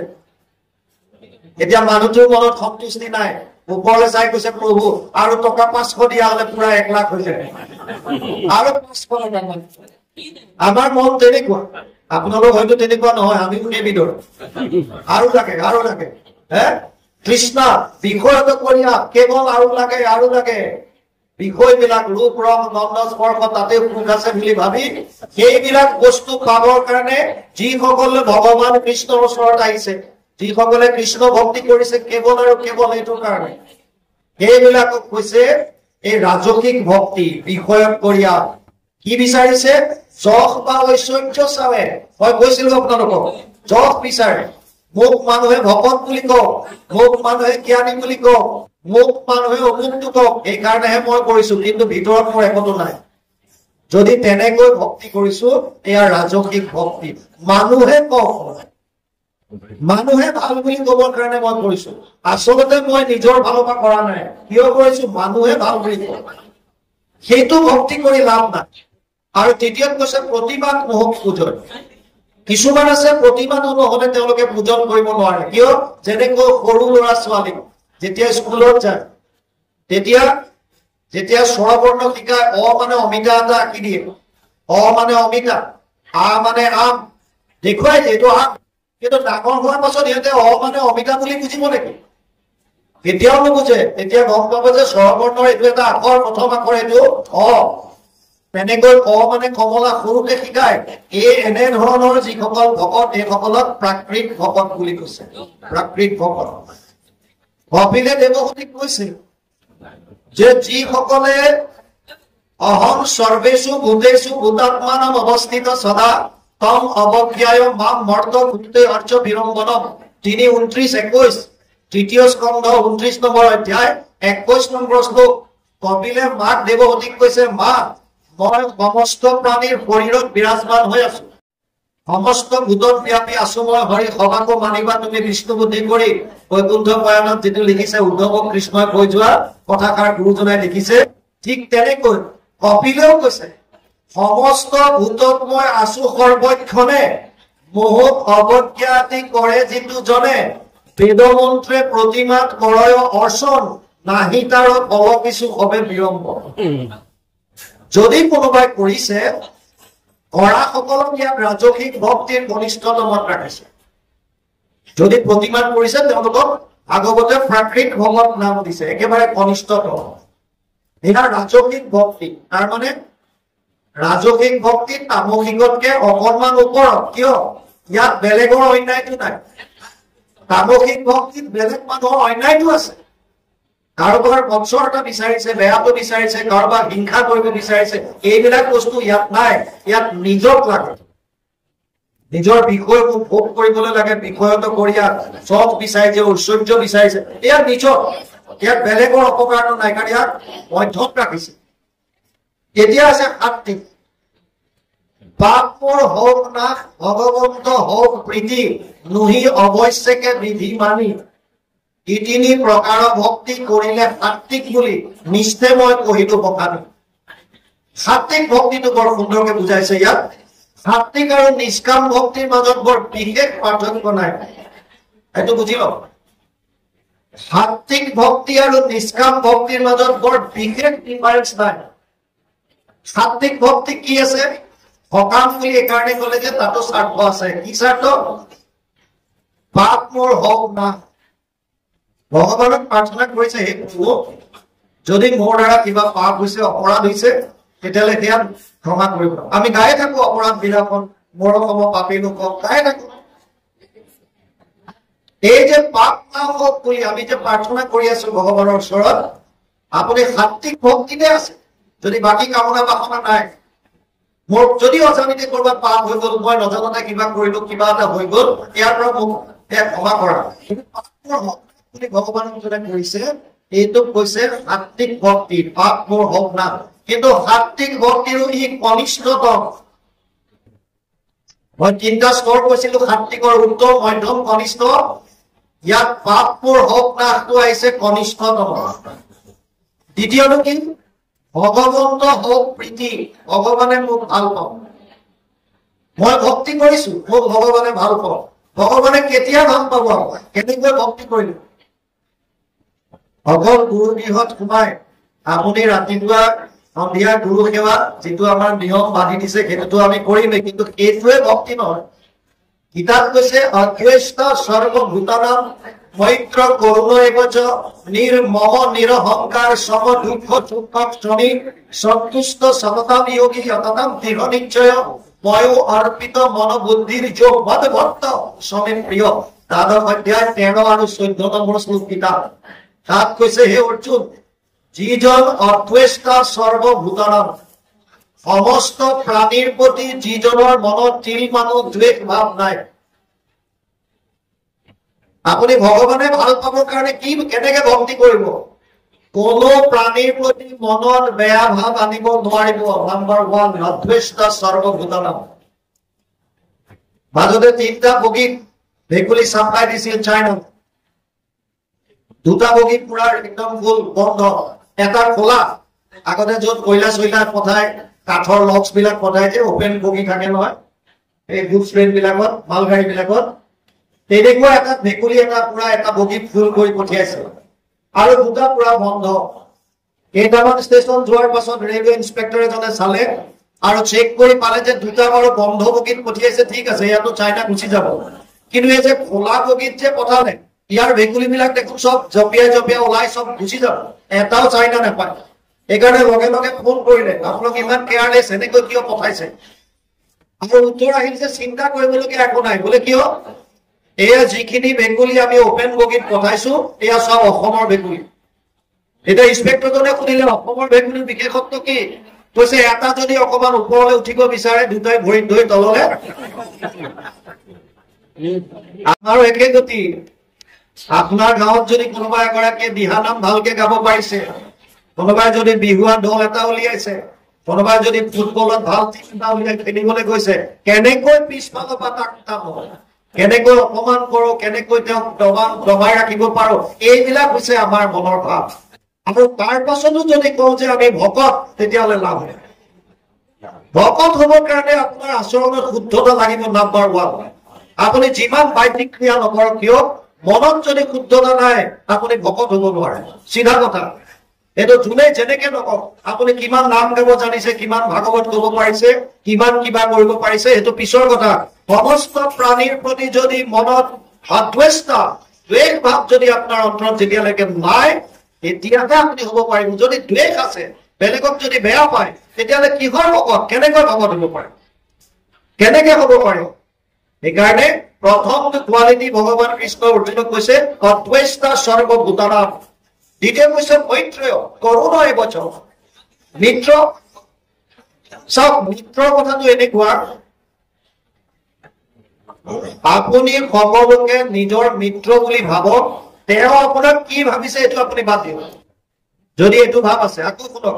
আপুনি তেওঁক নিজৰ মিত্ৰ বুলি ভাবি তেওঁৰ হিতাৰ্থে কাম কৰে তেওঁ আপোনাৰ হকে কি কৰিছে নকৰিছে এইটো আপোনাৰ লুকাউট নহয় আপুনি এইটো চিন্তা কৰিব নালাগে কেইজন মিত্ৰ এইটো ভাব মনত আনিব দিছে মই মোৰ কৰ্তব্যখিনি কৰিম মই সমস্ত প্ৰাণীৰ ভালটো চিন্তা কৰি কৰ্ম কৰে যদি এই ভাৱটো লৈ আপুনি কৰিছে কৰুণ ভাৱ আছে সকলোৰে প্ৰতি পুহিত ভাৱ আছে তেতিয়াহ'লে আপুনি মৈত্ৰতা আচৰণ কৰিছে অদ্বেষ্ট সৰ্বভূতানাম মৈত্ৰ কৰুণ এবচ নিৰ্মম নিৰহংকাৰ মই আৰু মোৰ বুলি গৰ্ব নকৰা মই নথকা হলে এইটো নহয় এই অনুষ্ঠানটো কোনে কৰিলে এই মইতো নথকা আৰু মোৰ তোৰ কিন্তু আছে মোৰ অমুক অমুক অমুক অমুক মই অমুক মোৰ অমুক সম্পত্তি মোৰ অমুক এই মোৰ বিলাক মই আৰু মোৰ বুলি যোনে গৰ্ব কৰা বাদ দিলে কিয় যি পাইছো ইয়াত পাইছো সকলোখিনি ঈশ্বৰৰ মোৰ নিজৰ বুলি একো এটা নাই যেতিয়া আমি যাম লগত আমি একোটো নিব নোৱাৰো এজন ৰজাৰ 4 গৰাকী পত্নী আছিল ডাঙৰজনীৰ নাম হৈছে কায়া দ্বিতীয়জনীৰ নাম হৈছে কাঞ্চন তৃতীয়জনীৰ নাম হৈছে কামিনী আৰু চতুৰ্থ গৰাকী পত্নীৰ নাম আছিল কৰুণা ৰজাই আটাইতকৈ বেছি ভাল পাইছিল ডাঙৰ গৰাকীক কায়াক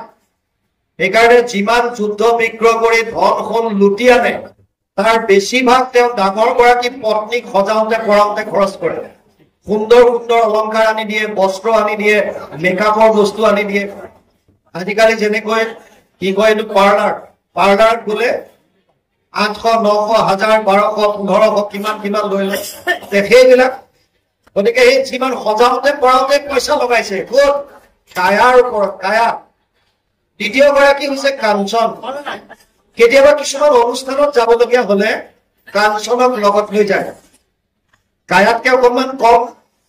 কিন্তু হলেও কাঞ্চনক তেতিয়া নিয়ে যেতিয়া কৰবাত কিবা অনুষ্ঠান প্ৰতিষ্ঠান হয় তালৈ কাঞ্চনক লৈ যায় তৃতীয় গৰাকীৰ নাম হৈছে কামিনী মিতিৰ কুটুমৰ ঘৰত যেতিয়া কেতিয়াবা কিবা উৎসৱ পাতে সভা আদিত যাবলৈ হলে তেতিয়া কামিনী গৰাকীকো লগত নিয়ে কিন্তু অতি দুৰ্ভাগ্যৰ কথা যিগৰাকী চতুৰ্থ পত্নী কৰুণা ৰজাই এদিনো কৰুণালৈ চকু তুলি নাচায় মাত এষাৰ দিয়াৰ সময় নাই কৰুণাক দেখিবই নোৱাৰে কৰুণাৰ ফালে চাবলৈ সময় নাই আটাইতকৈ প্ৰেম কায়া তাৰ পাছত কাঞ্চন তাৰ পাছত কামিনী আৰু কৰুণাৰ প্ৰতি সময় নাই দিন বাগৰিল আৰু সময় আহিল এদিন মৃত্যুৰ সময় আহি গ'ল কাৰণ মৃত্যু সকলোৰে আহিব জাতস্য হি ধ্ৰুৱ মৃত্যু ধ্ৰুৱ জন্ম মৃতস্য চ তস্মাৎ অপৰিহাৰ্য অৰ্থে নাথং সূচিত মৰহসি গীতা 2য় অধ্যায় 27 নম্বৰ শ্লোক অৰ্জুনক কৈছে হে অৰ্জুন জন্ম ললে মৃত্যু আছে ইয়াৰ পৰা হাত কোনো সাৰিব নোৱাৰে সেইকাৰণে শোক কৰি লাভ নাই কিন্তু মৃত্যু তেতিয়া তেওঁ গম পাইছে যে মই আৰু বেছি সময় জীয়াই নাথাকো যিবিলাকৰ নৰ্মেল মৃত্যু হয় প্ৰাকৃতিক মৃত্যু যেতিয়া যাক কয় যদি কোনোবা অকস্মাত দুৰ্ঘটনা নহয় তেতিয়াহ'লে তেওঁলোকে কিবা এটা অনুমান কৰে যে মই আৰু বেছি সময় জীয়াই নাথাকো সেইকাৰণে নিজৰ ল'ৰা ছোৱালীক মাতে পত্নীক মাতে ক'বলগীয়া কথা বতৰা কয় কিন্তু আটাইতকৈ ডাঙৰ ঘটনা মৃত্যুৰ সময়ত বোলে 1000 বিচ্ছুৱে দংশন কৰিলে যিমান বিষ হয়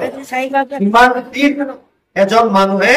অনুভৱ কৰে সেইকাৰণে মৃত্যুৰ প্ৰাক মুহূৰ্তত প্ৰায়বিলাক মানুহ চেঞ্চলেছ হৈ যায় ক'ব নোৱাৰা হয় সচেতন হৈ থাকে কিয় এই বিষটোৰ কাৰণে অতি মাৰাত্মক বিষ হয় এতিয়া ৰজাই গম পাইছে যে মই আৰু বেছি সময় জীয়াই নাথাকো তেওঁ ভয় কৰিছে ভাবিলে মোৰ জীয়াই থকা অৱস্থাত যিহেতুকে মই কায়া কিমানকৈ টকা পইচাৰে দি অলংকাৰ কাপোৰ কানিয়ে সজাই আছিলো গতিকে কায়া নিশ্চয় মোৰ লগত মৃত্যুৰ সময়ত যাব সেইকাৰণে কায়াক মাতিলে আৰু কায়াক ক'লে যে কায়া মই গম পাইছো যে মই বেছি সময় জীয়াই নাথাকো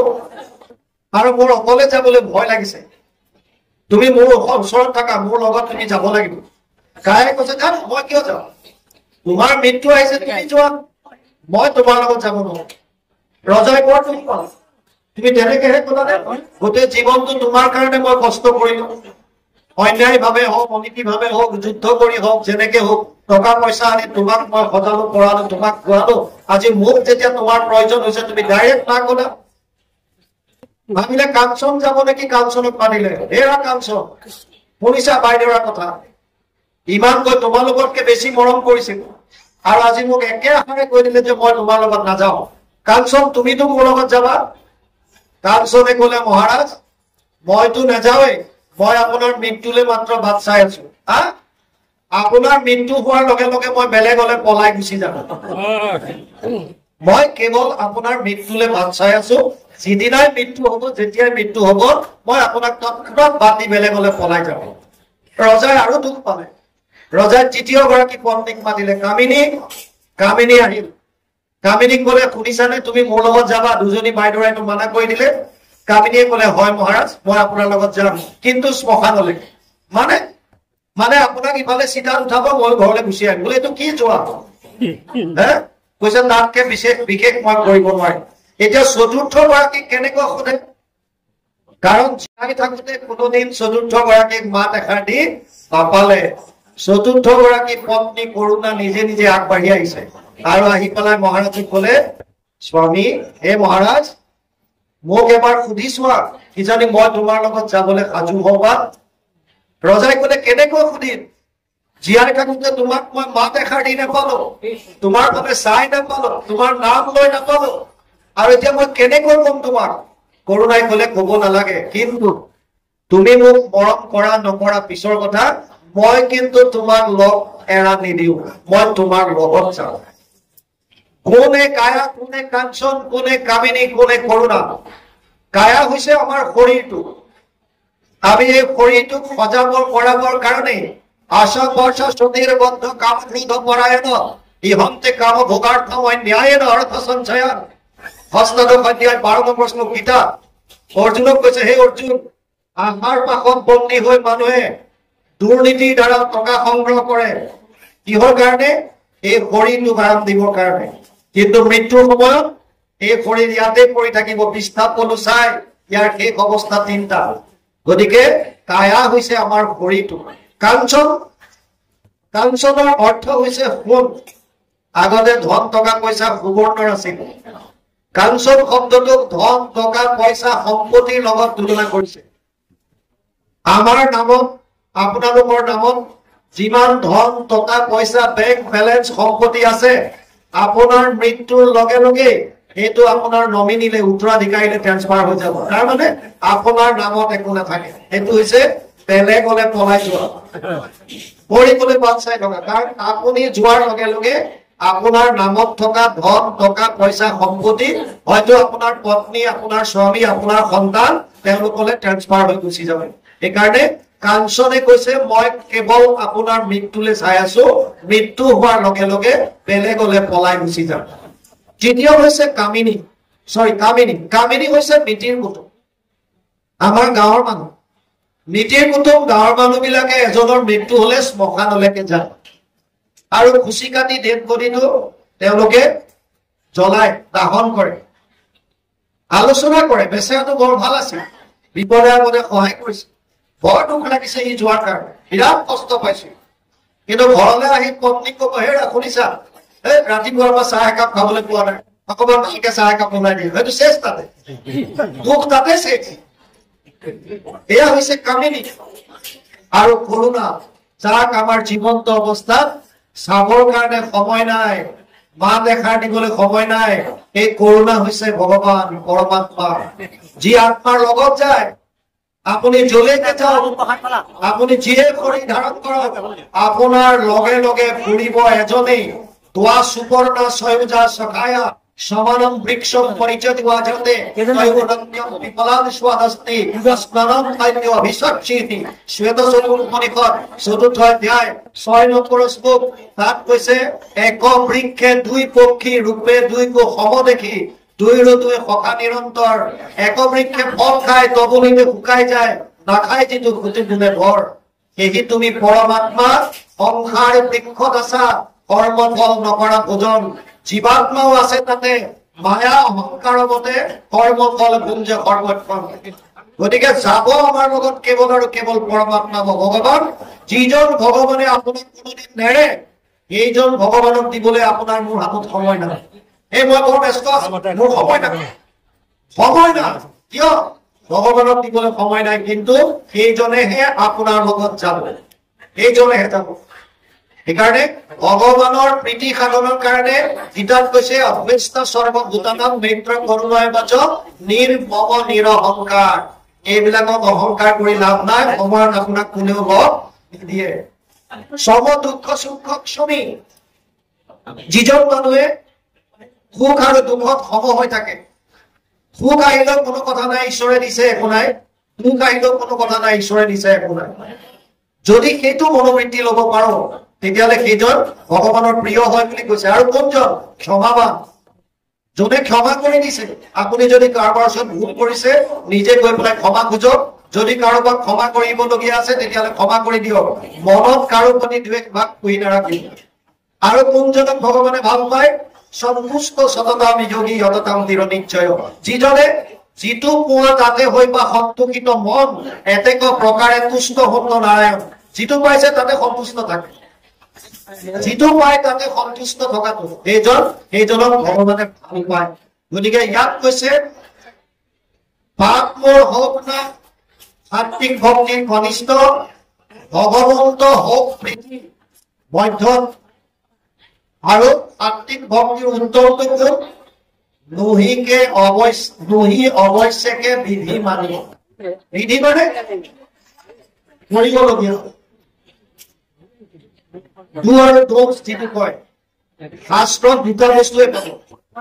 যি শাস্ত্ৰই পঢ়ক আপুনি তাত দুটা বস্তু পাব এটা হৈছে বিধি এটা হৈছে নিষেধ এইখিনি কৰিব নাপায় এই দুটাই পাব আপুনি ডাক্তৰৰ তাত যেনেকে গ'ল ব্লাডটো টেষ্ট কৰিব দিলে ওলাল চুগাৰ বেছি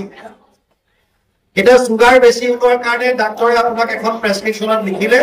আপুনি ইনচুলিন ল'ব লাগিব আপুনি এইকেইটা মেডিচিন খাব আপুনি ৰাতিপুৱা গধূলি অকমান খোজ কাঢ়িব এয়া চব বিধি এইখিনি বিধি কাষত লিখি দিলে আপুনি মিঠাই নাখাব এই নাখাবটো হৈছে নিষেধ এতিয়া আপুনি যদি ভাবে যে ডাক্তৰে ডেইলি এটা ইনচুলিন দিছে মই দুটা ল'ব লাগিব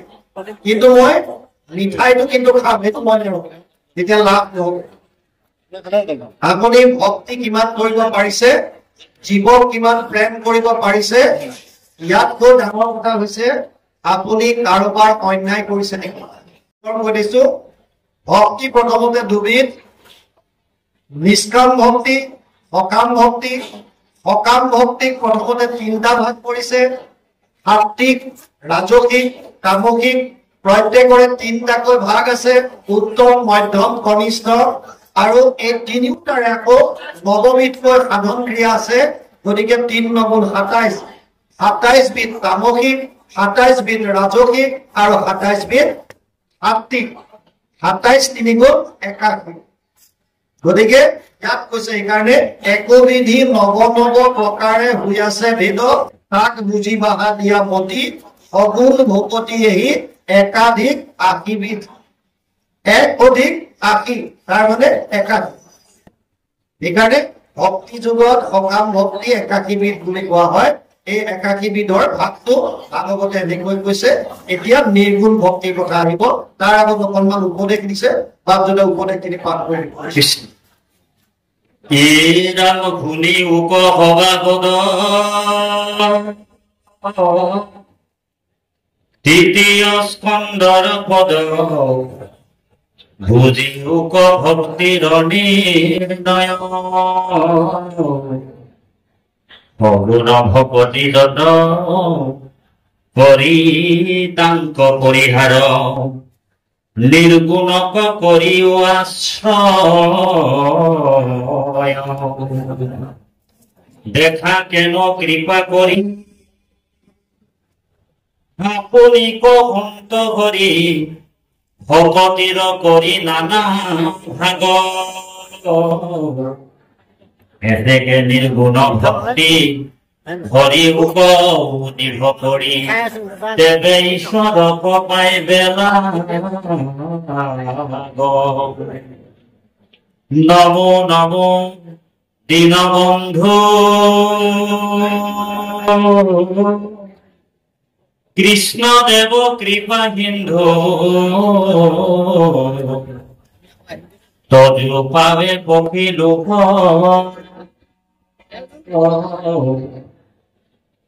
গুণময় ভক্তিশয় স্বপ্নটো নহওক মোৰ এহি মানে কৰো প্ৰাৰ্থনা কিন্তু তজু পদনতি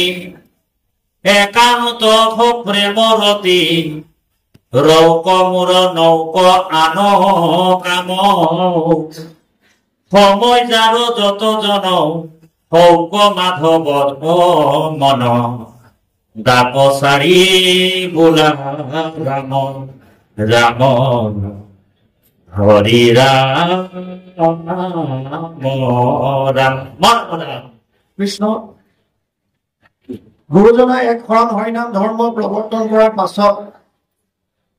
এই ধৰ্মভাগ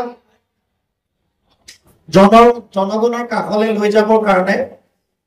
দুটা মূল সাধনৰ তেওঁ সহায় ললে। এক হৈছে সাহিত্য আৰু আনটো হৈছে সংস্কৃতি। সাহিত্যৰ ক্ষেত্ৰত তেওঁ পণ্ডিতসকলৰ কাৰণে সংস্কৃততো গ্ৰন্থ লিখিলে ভক্তি ৰত্নাকৰৰ দৰে, আৰু কিছু মৌলিক গ্ৰন্থ লিখিলে আৰু কিছু অনুবাদ কৰিলে। এইকাৰণে গুৰুজনাৰ সংস্কৃত গ্ৰন্থ আছে, অনুবাদ গ্ৰন্থ আছে আৰু নিজৰ মৌলিক গ্ৰন্থ আছে আৰু অনুবাদ গ্ৰন্থ আছে। ইয়াৰে ভাগৱত, গুৰুজনাৰ ভাগৱত ভাগ এখন অনুবাদ গ্ৰন্থ। যদিও 12টা স্কন্ধ নিজে কৰা নাই, প্ৰথম স্কন্ধ, দ্বিতীয় স্কন্ধ, তৃতীয়ৰ অনাদি পাতন, ষষ্ঠৰ জামিল উপাখ্যান, অষ্টমৰ বলি চমন আৰু সাগৰ মন্থন, দশমৰ আদিছোৱা যাক আমি দশম বুলি জানো, সেই ফালৰ পৰা কুৰুক্ষেত্ৰ যাত্ৰা, একাদশ স্কন্ধ সম্পূৰ্ণ আৰু দ্বাদশ স্কন্ধ সম্পূৰ্ণ, এয়া গুৰুজনাই নিজে কৰিছে। গুৰুজনাই ভাগৱত যেতিয়া অনুবাদ কৰিলে তেতিয়া তেওঁ এটা নতুন প্ৰক্ৰিয়া এটা তাত যোগ দিলে। 2-3টা অধ্যায় যোৱাৰ পাছত এই অধ্যায়টোৰ ওপৰত ভিত্তি কৰি নিজাববীয়াকৈ কিছু উপদেশ জনগণৰ কাৰণে দিব, য'ত আমাৰ ইয়াত কবি উপদেশ বুলি কয়।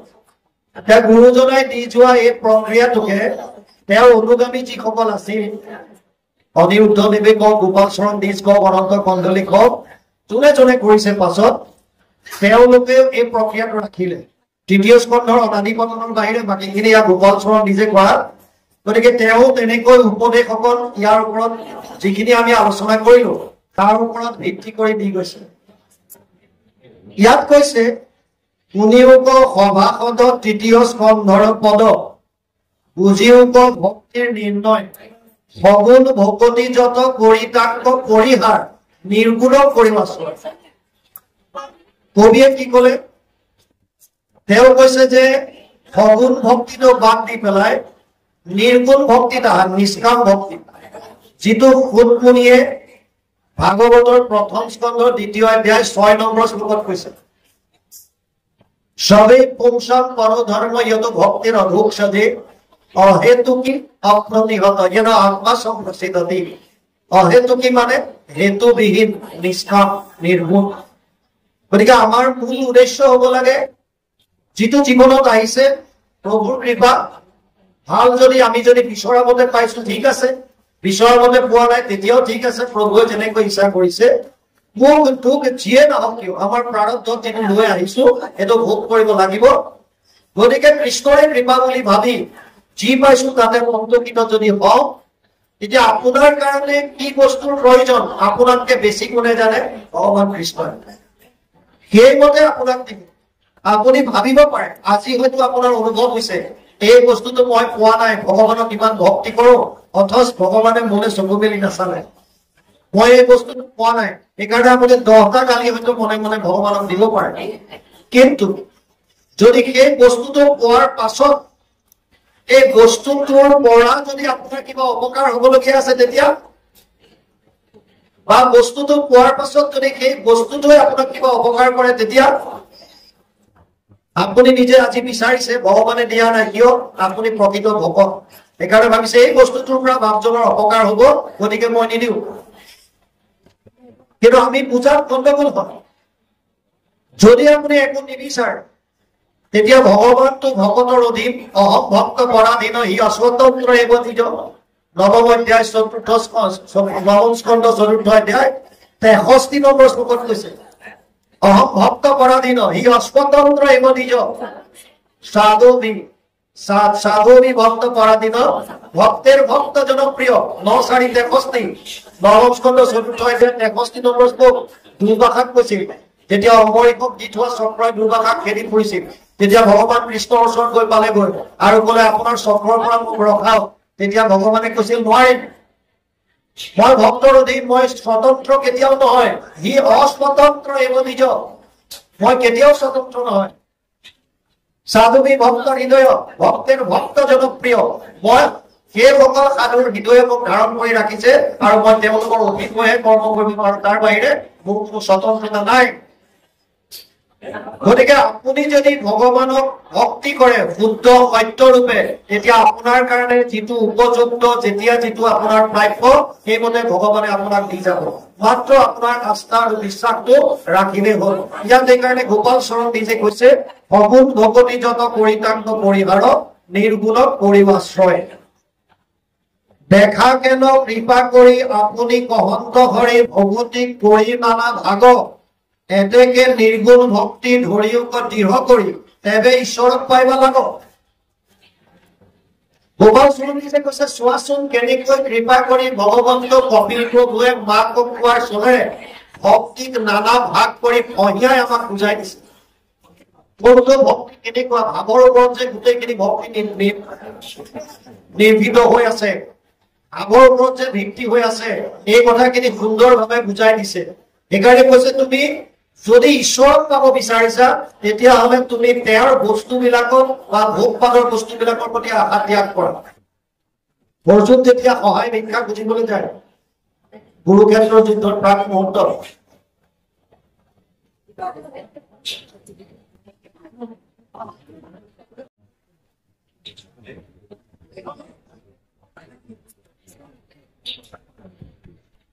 আপুনি কিমান শুনিছে এইটো ডাঙৰ কথা নহয় যিখন শুনে এইখন শ্ৰদ্ধা সহকাৰে শুনক শ্লোকাৰ্ধম শ্লোক পদম শ্ৰীমদ ভাগৱত উদ্ভৱম অকণমানো যদি শুনিছে ভাগৱতৰ এটা শ্লোকৰ আধাও যদি শুনিছে এফাকি পদৰ যদি আধাও যদি শুনিছে শ্ৰদ্ধা সহকাৰে যদি শুনিছে তাৰ পৰা আপোনাৰ লাভ হ'ব এটা চোৰ কেইজনমান মানুহে খেদি খেদি আহি আছে বাহিৰত ভাগৱতৰ য'ত অনুষ্ঠান হয় তাত 50,000ৰ পৰা 1 লাখ মানুহে শ্ৰৱণ কৰিব পৰা কেপাচিটি থাকে 50,000 to 1 লাখ এটা পেণ্ডেলত আৰু তাত কথা হয় মাত্ৰ 3 ঘণ্টা তেনেকুৱা দিনজোৰা নহয় 3 ঘণ্টা শিডিউল 3 ঘণ্টা হ'ব 3 ঘণ্টা ভাগৱত সমাপ্ত তাৰপাছত খোৱা বোৱা ইত্যাদি কি কৰে কৰক আকৌ যদি দৰকাৰ হয় তেতিয়াহ'লে পেছত আকৌ 3 ঘণ্টা হ'ব 9টাৰ পৰা 12টাক ভাজন গেপ যদি ৰাইজৰ বিপুল অনুৰোধ 3টাৰ পৰা 6টা বস দুটা শিডিউল এই চোৰটোক যেতিয়া খেদি আহি আছে চোৰটোৱে ভাবিলে যে উপায় নাই কাষতে ভাগৱত হৈ আছিলে ই ভাগৱতৰ মানুহৰ শ্ৰোতাৰ মাজত সোমাই গ'ল আৰু শ্ৰোতাৰ মাজত সোমাই একান্তভাৱে বহি শ্ৰোতাৰ নিচিনা এক্টিং কৰিবলৈ ধৰিলে যিখিনি মানুহে খেদি আহিছিল ইহঁতে ভাবিলে ভাগৱতৰ কথা হৈ আছে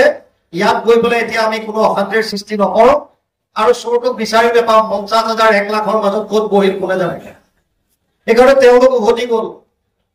চোৰটোৱে একান্ত মনে সেইখন সময়ত শ্ৰোতাৰ অভিনয় কৰি ব্যাখ্যাকাৰে কি কৈছে শুনিবলৈ লাগে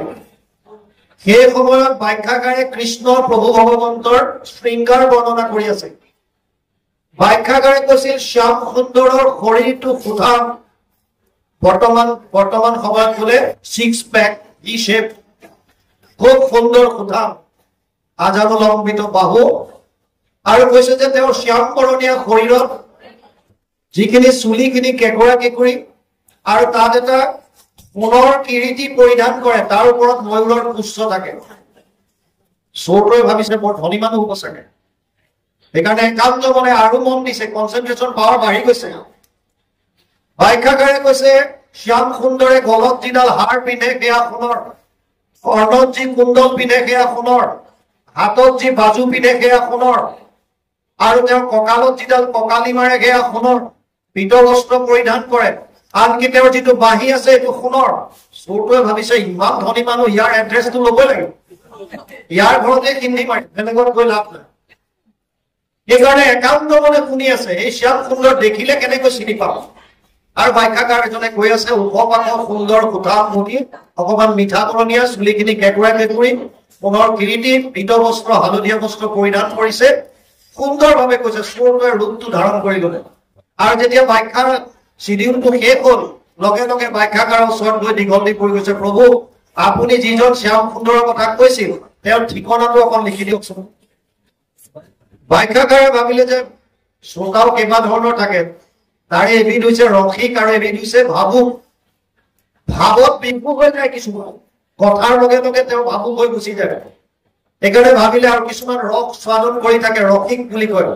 ভাবিলে এওঁ চাগে ভাৱত বিভোৰ হৈ গৈছে গতিকে শ্যাম সুন্দৰৰ ঠিকনা বিচাৰিছে সেইকাৰণে ক'লে তুমি ইয়াৰ পৰা ট্ৰেইন ষ্টেচনত যোৱা ট্ৰেইনত উঠিবা আৰু চিধা বৃন্দাবন বুলি এটা ষ্টেচন পাবা তালৈ যোৱা তাত নামি যাকে সোধা তোমাক শ্যাম সুন্দৰৰ ঘৰ দেখুৱাই দিব কি ভাবিলে হয়তো ইমান ধনী মানুহ তাত চাগে চবেই চিনি পায় একো দিগদাৰ নাই আৰু একো খোৱা বোৱা নাই ৰূপটো হৃদয়ত ধাৰণ কৰিলে কৰি তাৰ পৰা দৌৰিছে ৰেলৱে ষ্টেচন তাত ট্ৰেইনত উঠি ৰাতভৰ ট্ৰেইনৰ যাত্ৰা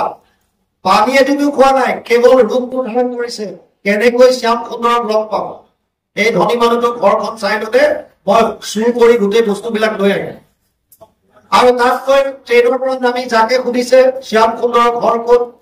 তেওঁবিলাকে মন্দিৰবিলাক দেখুৱাই দিছে য'ত ৰাধা কৃষ্ণৰ যুগল মূৰ্তিবিলাক থাকে আৰু এই চোৰটোৱে গৈ পেলাই মন্দিৰত সোমাই যেতিয়া মূৰ্তি দেখিছে কৈছে বা এইটো কম ধনী মানুহ নহব য'তে ত'তে মন্দিৰ বনাই পেলাই পূজা কৰি আছে মানুহক সুধিছে মোক অৰিজিন ঘৰখন লাগে ক'ত লগ পাম আৰু সোধোতে সোধোতে দুপৰীয়াৰ পাৰ হৈ আবেলি সময় হ'ল বেলি দহিয়াবলৈ ধৰিলে এজন বুঢ়া মানুহক লগ পাই সুধিলে দেউতা ৰাতিপুৱাৰ পৰা শ্যাম সুন্দৰক বিচাৰি আছো পোৱা নাই আপুনি অনুগ্ৰহ কৰি ক'ব লাগে তেওঁ ক'ত লগ পাম মানুহজনো ভাৱত বিভোৰ হৈ আছিল তেওঁ বেলিটোলৈ চালে দেখিলে বেলি লহিয়াবলৈ ধৰিছে আৰু ক'লে যে এই মুহূৰ্তত নিধিবনৰ ফালে যোৱা তাত গৰু চৰাই আছে সি ভাবিছে ইমান ধনী মানুহ আকৌ গৰু চৰাই এইটো কেনেকুৱা কথা ভাবিলে হ'ব পাৰে পেচা কোনোবাই বৰশী বাই ভাল পায় কোনোবাই বাইক ৰাইডিং কৰি ভাল পায় বিভিন্ন ধৰণৰ ধনী মানুহৰ পেচা বেলেগ বেলেগ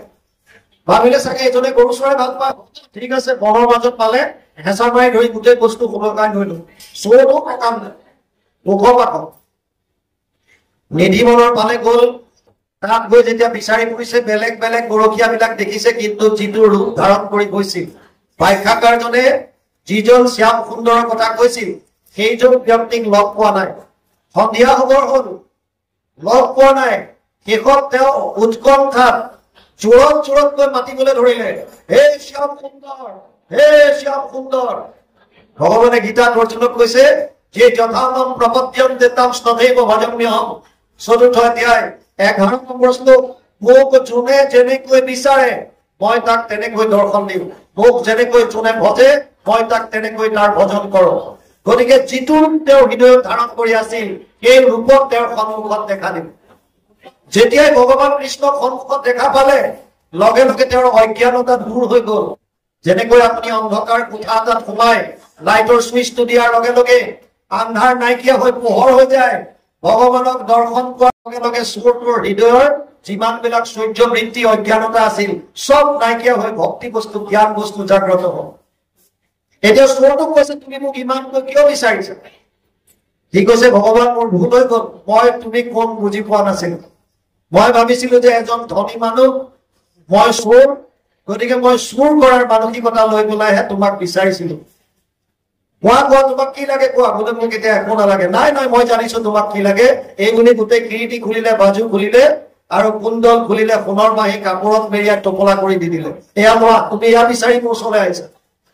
চোৰ লৈ গ'লে প্ৰভু মই চোৰ আছিলো হয় কিন্তু এতিয়া মই বুজি পালো তুমি কোন মই তোমাক কৈছো যে তোমাৰ এই অলংকাৰ পৰিধান কৰিবৰ পৰা ব্যক্তি পৃথিৱীত মই দ্বিতীয় এজন আজিলৈকে দেখা নাই গতিকে এয়া বস্তু মোক নালাগে ভগৱানে ক'লে কিন্তু মোৰ দৰ্শন অথলে নাযায় তুমি কিবা এটা বিচাৰা তেওঁ ক'লে যদি দিবই বিচাৰিছা তেতিয়াহ'লে মোক এটা বস্তু দিয়া বোলে কি যেতিয়াই মই তোমাৰ দৰ্শন বিচাৰো তুমি যাতে মোক এই ৰূপত যাতে দৰ্শন দিয়া আৰু ভগৱানে ক'লে তথাস্তু লগে লগে অন্তৰ্ধান হ'ল চোৰটো পুনৰ তাৰ পৰা দৌৰিছে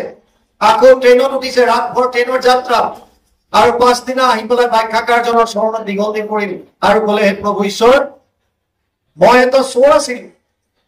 কালি আপোনাৰ মুখেৰে শ্যাম সুন্দৰৰ বৰ্ণনা শুনি তেওঁৰ ঘৰত চুৰ কৰিবৰ কাৰণে আপোনাক ঠিকনা বিচাৰিছিল আপুনি মোক বৃন্দাবনলৈ পঠিয়াই দিলে আৰু মই বৃন্দাবনত গলো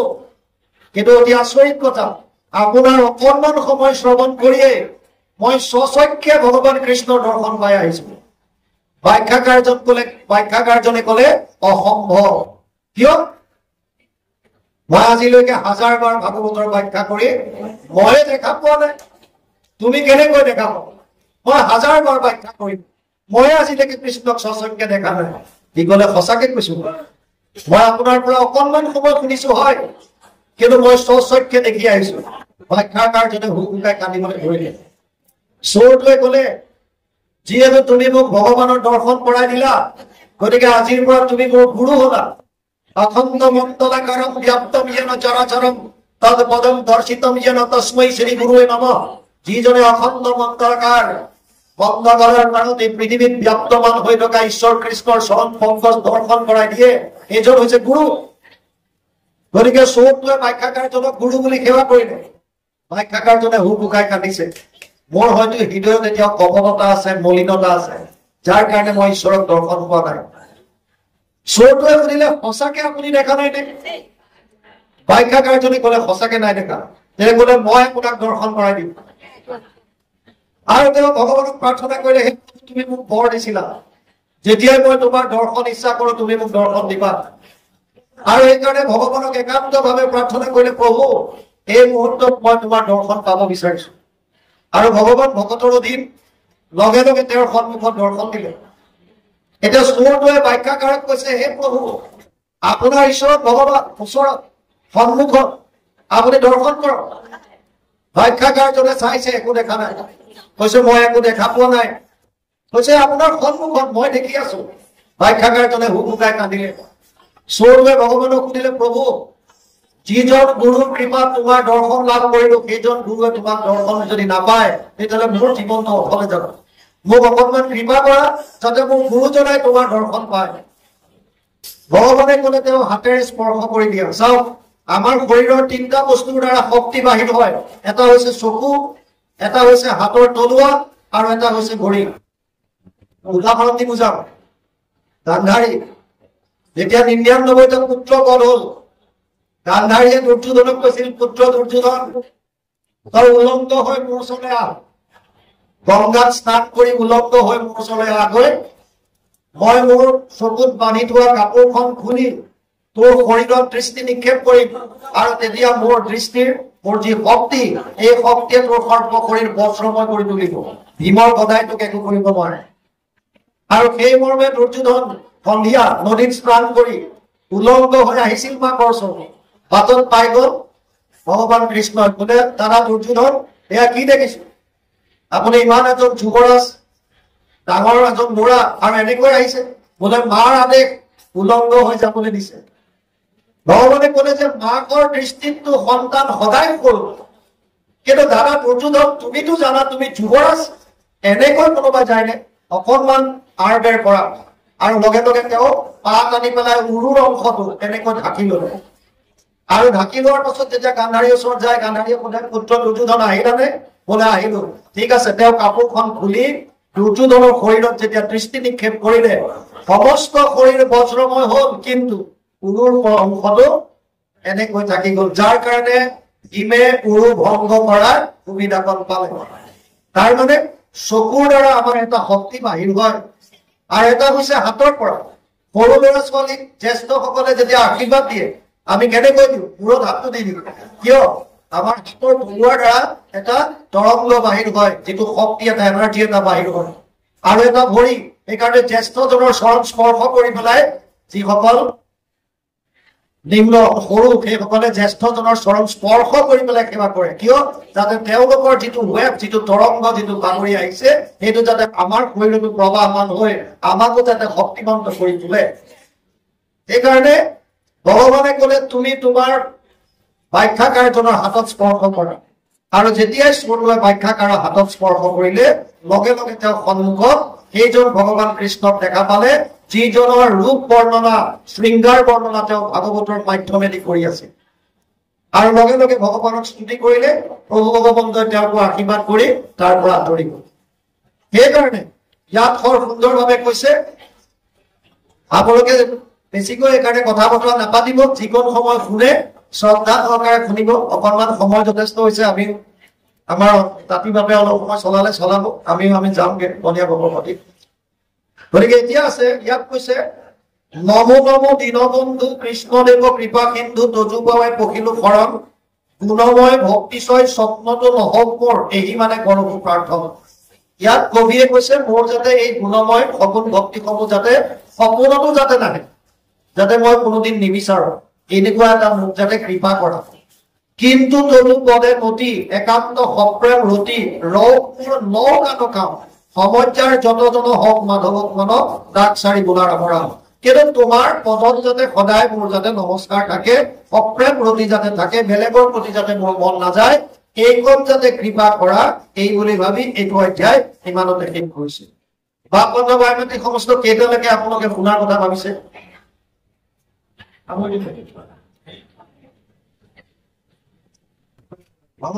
তেতিয়াহ'লে আমি সামৰি দিয়ে ভাল ইয়াতে অধ্যায় কৰিছে নহয় জানো এনেও চাওক মানুহৰ এটা বৈঠকত শুনি পেলাই গ্ৰহণ কৰিব পৰা শক্তি কেৱল 45 মিনিট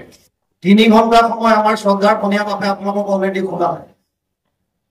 45 মিনিট মাত্ৰ আমি এটা বৈঠকত যদি শুনো তেতিয়া আমাৰ ৰিসিপশন পাৱাৰ মানে গ্ৰহণ কৰিব পৰা শক্তিটো আছে সেইকাৰণে স্কুল কলেজৰ পিৰিয়ড বিলাক 45 মিনিটৰ হয় ইয়াতকৈ যদি বেছি হয় তেতিয়া আমাৰ দৰে সেই বুঢ়ী মানুহ গৰাকী নিচিনা হ'ব যি 90 বছৰ বয়সত কোৰ্টত ডিভোৰ্স বিচাৰি গৈছে জাজে সুধিছে আইতা কিমান বয়স হৈছে বোলে 90 বছৰ হ'ল মোবাইল এই 90 বছৰ বয়সত আপুনি ডিভোৰ্স বিচাৰি আহিছে কিয় বোলে মানুহটোৰ লগত থাকিব নোৱাৰে মানুহটো ক'ত আছে কোৰ্টৰ বেলেগ এফালে দেখুৱাই দিছে বুঢ়া মানুহ এজন লাখত লৈ বহি আছে হাতটো কঁপি আছে জাজে সুধিছে দেউতা আপোনাৰ বয়স কিমান হ'ল বোলে 95 মান হ'ল মোবাইল জাজে কৈছে 95 বছৰত আপোনাক ডিভোৰ্স বিচাৰি আপুনি আহিছে ডিভোৰ্স লাগে আপোনাক বুঢ়াই কৈছে তাত মোক নালাগে মৰতি খোদ কি লাগে মোক লৈ আহিছে কাৰণে আহিছো জাজে ক'লে অ আইতা আপোনাৰ মানুহটোক চোন ডিভোৰ্স নালাগে বুঢ়ীয়ে কৈছে তেওঁক কিয় লাগিব কষ্টটো কোনে পাইছে তেওঁ পাইছে নে মই জাজে সুধিছে আপুনি এনেকুৱা কি কষ্ট পাইছে কৈছে মানুহটোৱে যিমান গালি শপনি পাৰে চব মই শুনো অ এইটোত আপুনি ডিভোৰ্স নাপায় কিয় এই গিৰিয়েক ঘৈণীয়েকৰ মাজত এইবিলাক হৈ থাকে কেতিয়াবা মানুহটোৱে গালি পাৰিলে আপুনি শুনিলে কেতিয়াবা আপুনি গালি পাৰিব মানুহটোৱে শুনিব বুঢ়ীয়ে কৈছে সমস্যা তাতে কি সমস্যা মানুহটোৱে কাণেৰে কম শুনে জাজে কৈছে এইটোতো আপুনি ডিভোৰ্স নাপায় কিয় আজিকালি মেচিন পায় নহয় হিয়াৰিং এড পায় হিয়াৰিং এটা আনি দিলে হ'ল মেচিন এটা কাণেৰে শুনা বুঢ়ীয়ে কৈছে মেচিন আনি দিছো